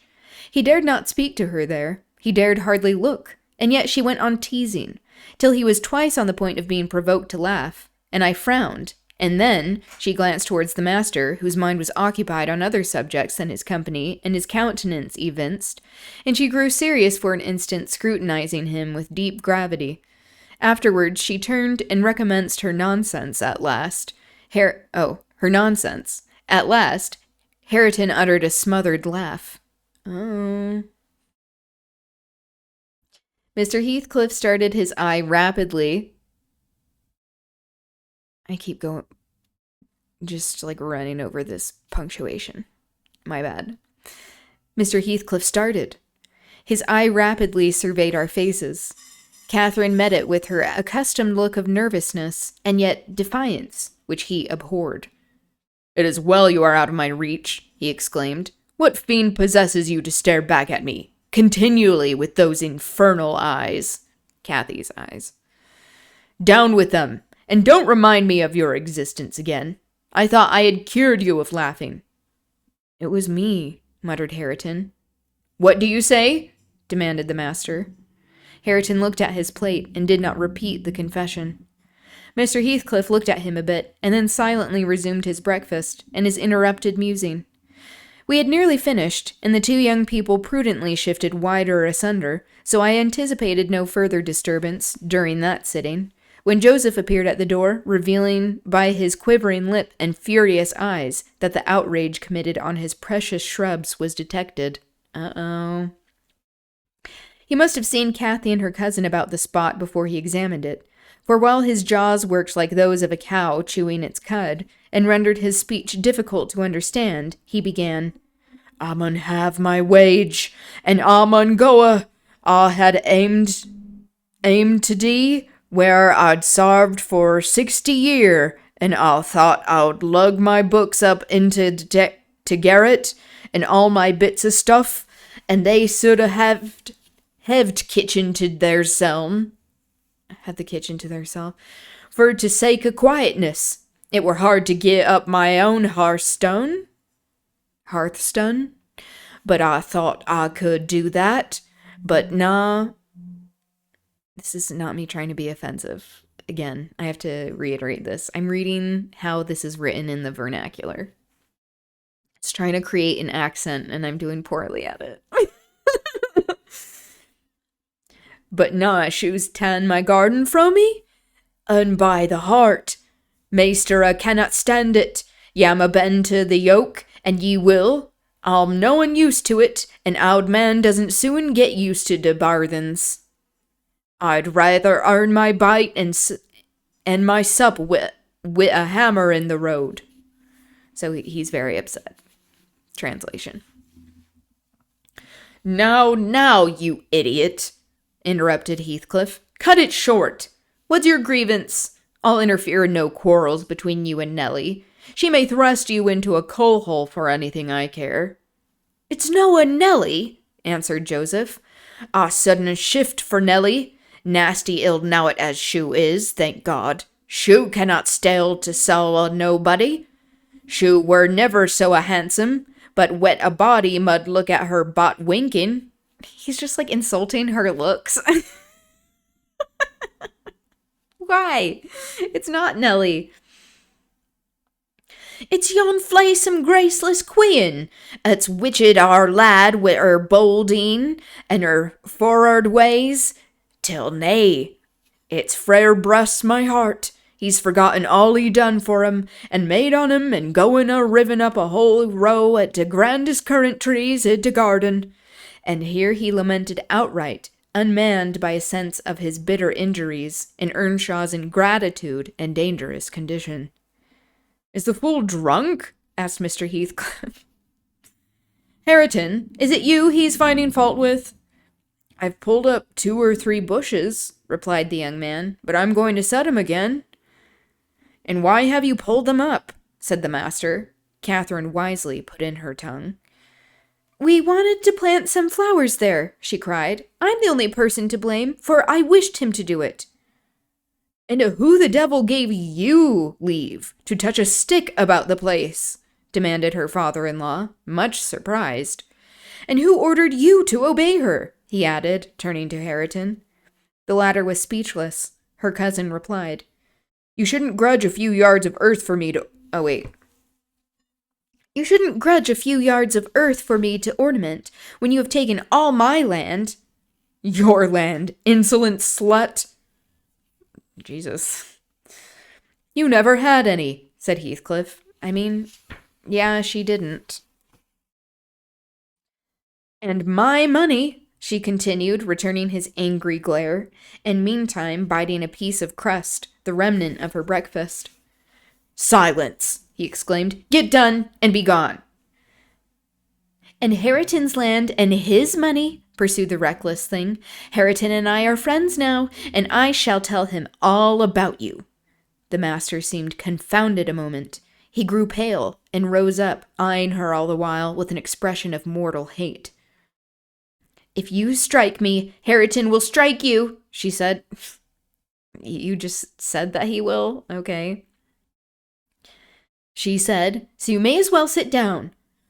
"If Hareton does not turn you out of the room, I'll strike him to hell," thundered Heathcliff. "Damnable witch! Dare you pretend to rouse him against me? Off with her! Do you hear? Fling her into the kitchen!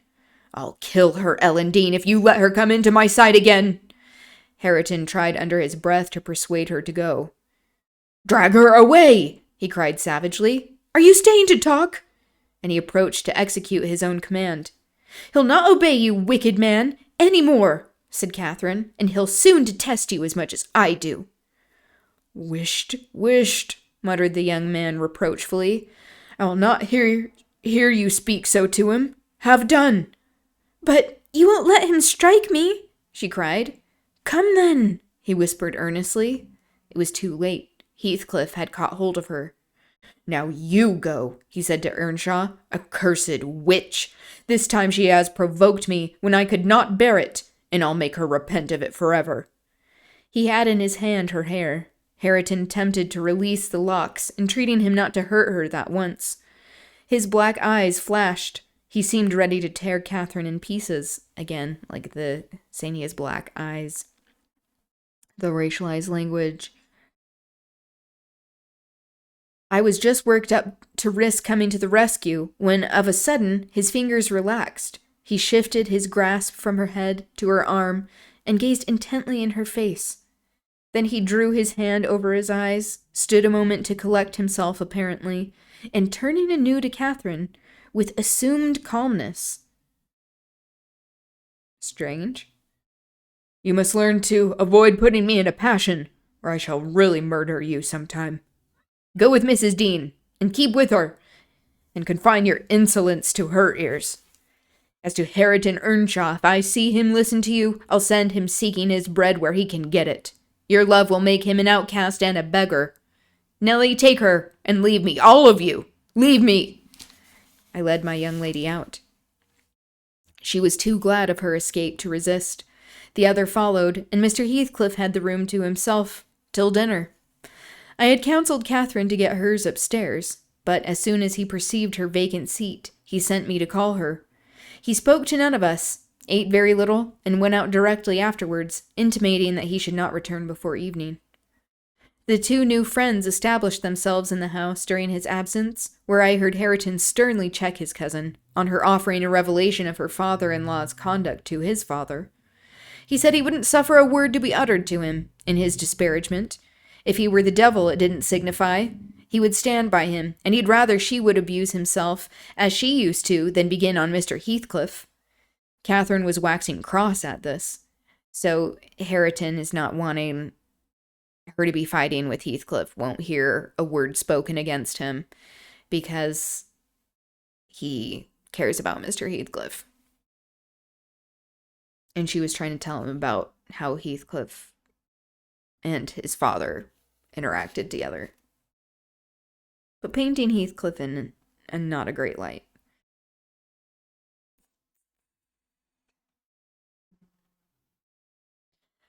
But he found means to make her hold her tongue by asking how would she like him to speak ill of her father, and then she comprehended that Earnshaw took the master's reputation home to himself, and was attached by ties stronger than reason could break, chains forged by habit, which it would be cruel to attempt to loosen.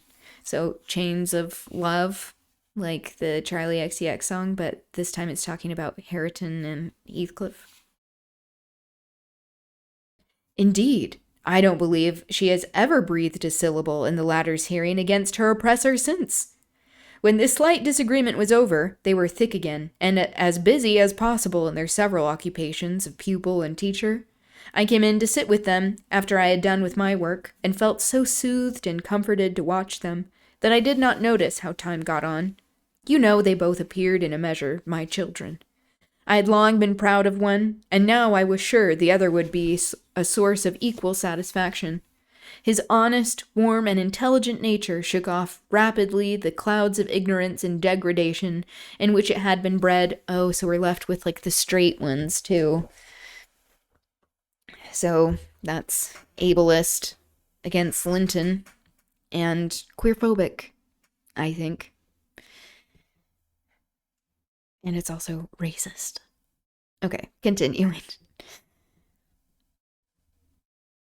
His honest, warm, and intelligent nature shook off rapidly the clouds of ignorance and degradation in which it had been bred, and Catherine's sincere commendations acted as a spur to his industry. His brightening mind brightened his features and added spirit and nobility to their aspect.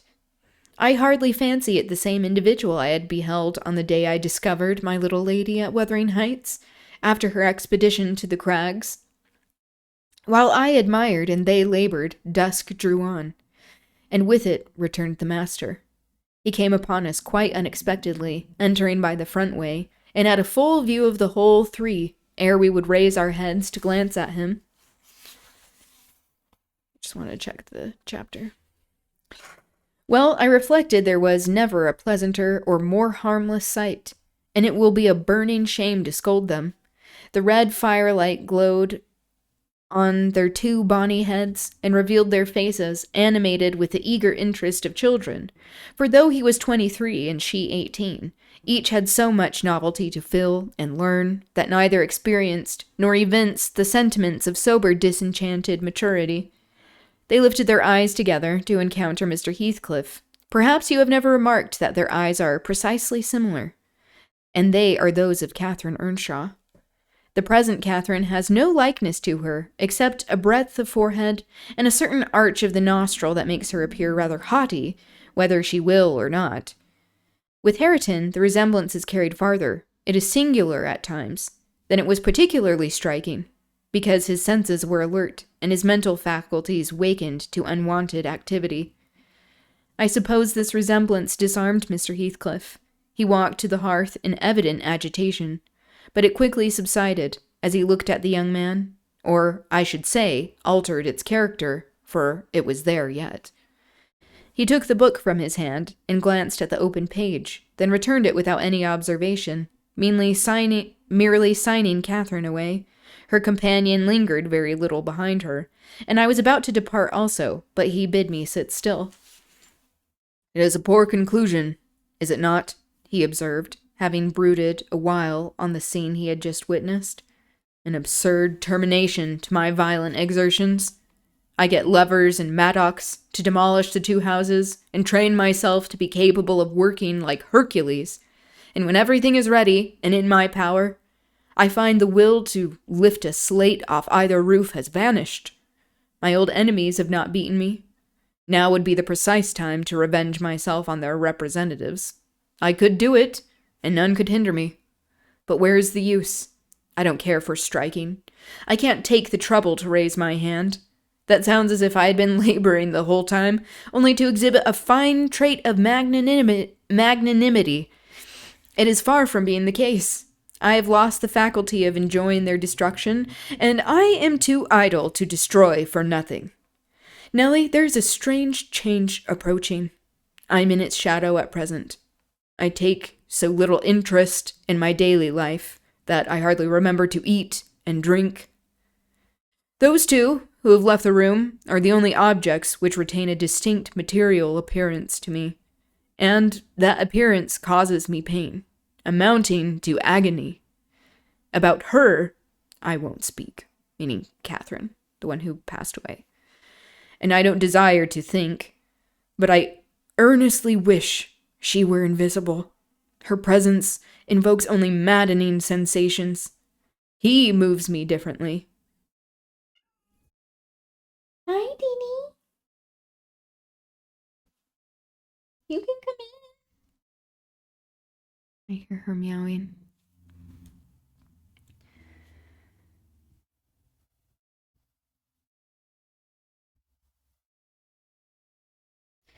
Oh, so when he was like, about her, I won't speak. So he's talking about Catherine. Then he's saying, he moves me differently. So Hareton. And yet, if I could do it without seeming insane, I never see him again. You'll perhaps think me rather inclined to become so, he added, making an effort to smile.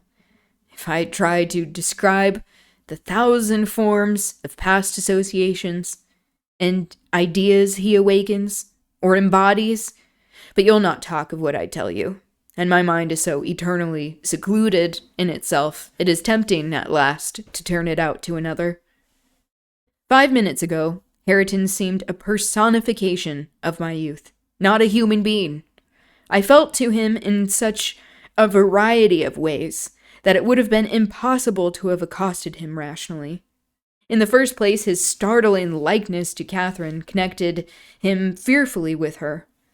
That, however, which you may suppose the most potent to arrest my imagination, is actually the least. For what is not connected with her to me? And what does not recall her? I cannot look down to this floor, but her features are shaped on the flags, in every cloud, in every tree, filling the air at night, and caught by glimpses in every object. By day I am surrounded by her image. The most ordinary faces of men and women, my own features, mock me with a resemblance. The entire world is a dreadful collection of memoranda that she did exist, and that I have lost her. Hi, Tiny. Welcome.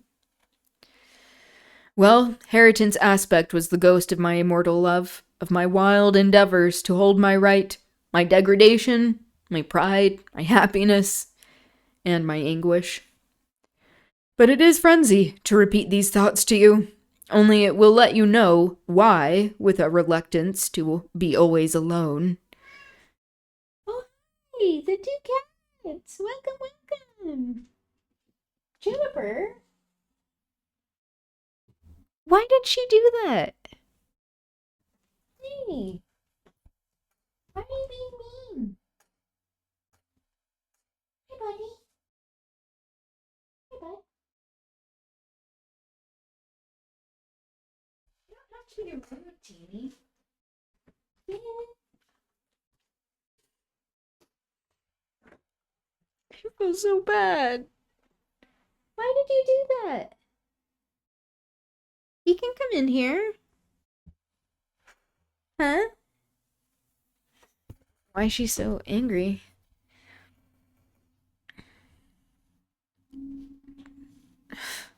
Juniper.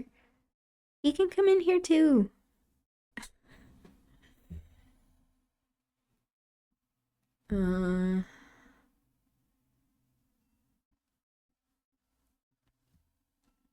Where was I?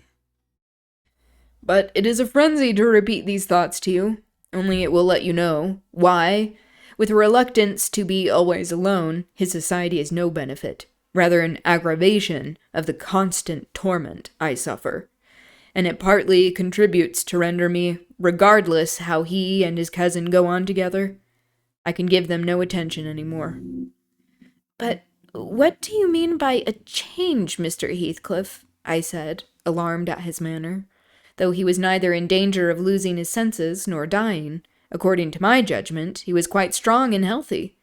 And as to his reason, from childhood he had a delight in dwelling on dark things. Maybe he was forced to. And entertaining odd fantasies. He might have had a monomania on the subject of his departed idol, meaning like he was singularly focused.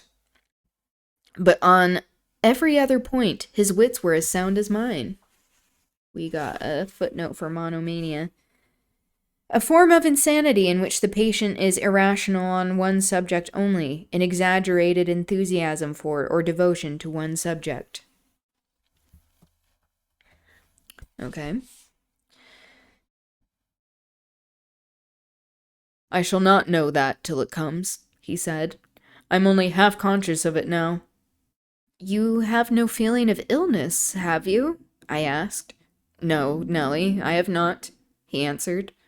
Then you are not afraid of death? I pursued. Afraid?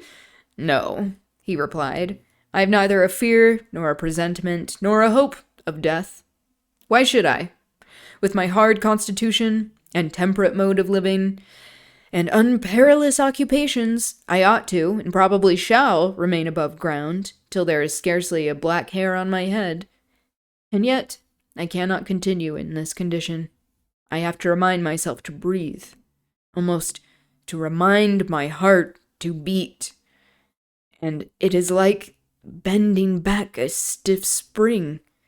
It is by compulsion that I do the slightest act, not prompted by one thought, and by compulsion that I notice anything alive or dead, which is not associated with one universal idea. I have a single wish, and my whole being and faculties are yearning to attain it. They have yearned towards it so long, and so unwaveringly, that I'm convinced it will be reached, and soon, because It has devoured my existence. I am swallowed in the anticipation of its fulfillment. My confessions have not relieved me, but they may account for some otherwise unaccountable phases of humor which I show. Oh God, it is a long fight. I wish it were over. He began to pace the room, muttering terrible things to himself, till I was inclined to believe, as he said Joseph did, that conscience had turned his heart to an earthly hell. I wondered how greatly it would end. Whoops. Though he seldom before had revealed this state of mind, even by looks, it was his habitual mood. I had no doubt he asserted it himself, but not a soul, from his general bearing, would have conjectured the fact. You did not when you saw him, Mr. Lockwood, and you did not when you saw him, Mr. Lockwood, and at the period of which I speak, he was just the same as then, only fonder of continued solitude, and perhaps still more laconic in company. That's the end of that chapter. Sire's kind of all over the place. And we continue the story of what his death is. Chapter 20. Let me know what you think about which book we should read next. Agnes Grey, The Wizard of Oz, The Scarlet Pimpernel, and The Art of War. Yeah. Okay. I'm gonna sign off. I look tired. It's probably because I am. Anyway.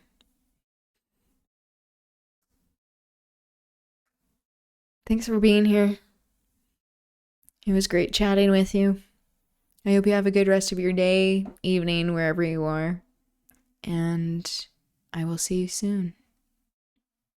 Okay, bye.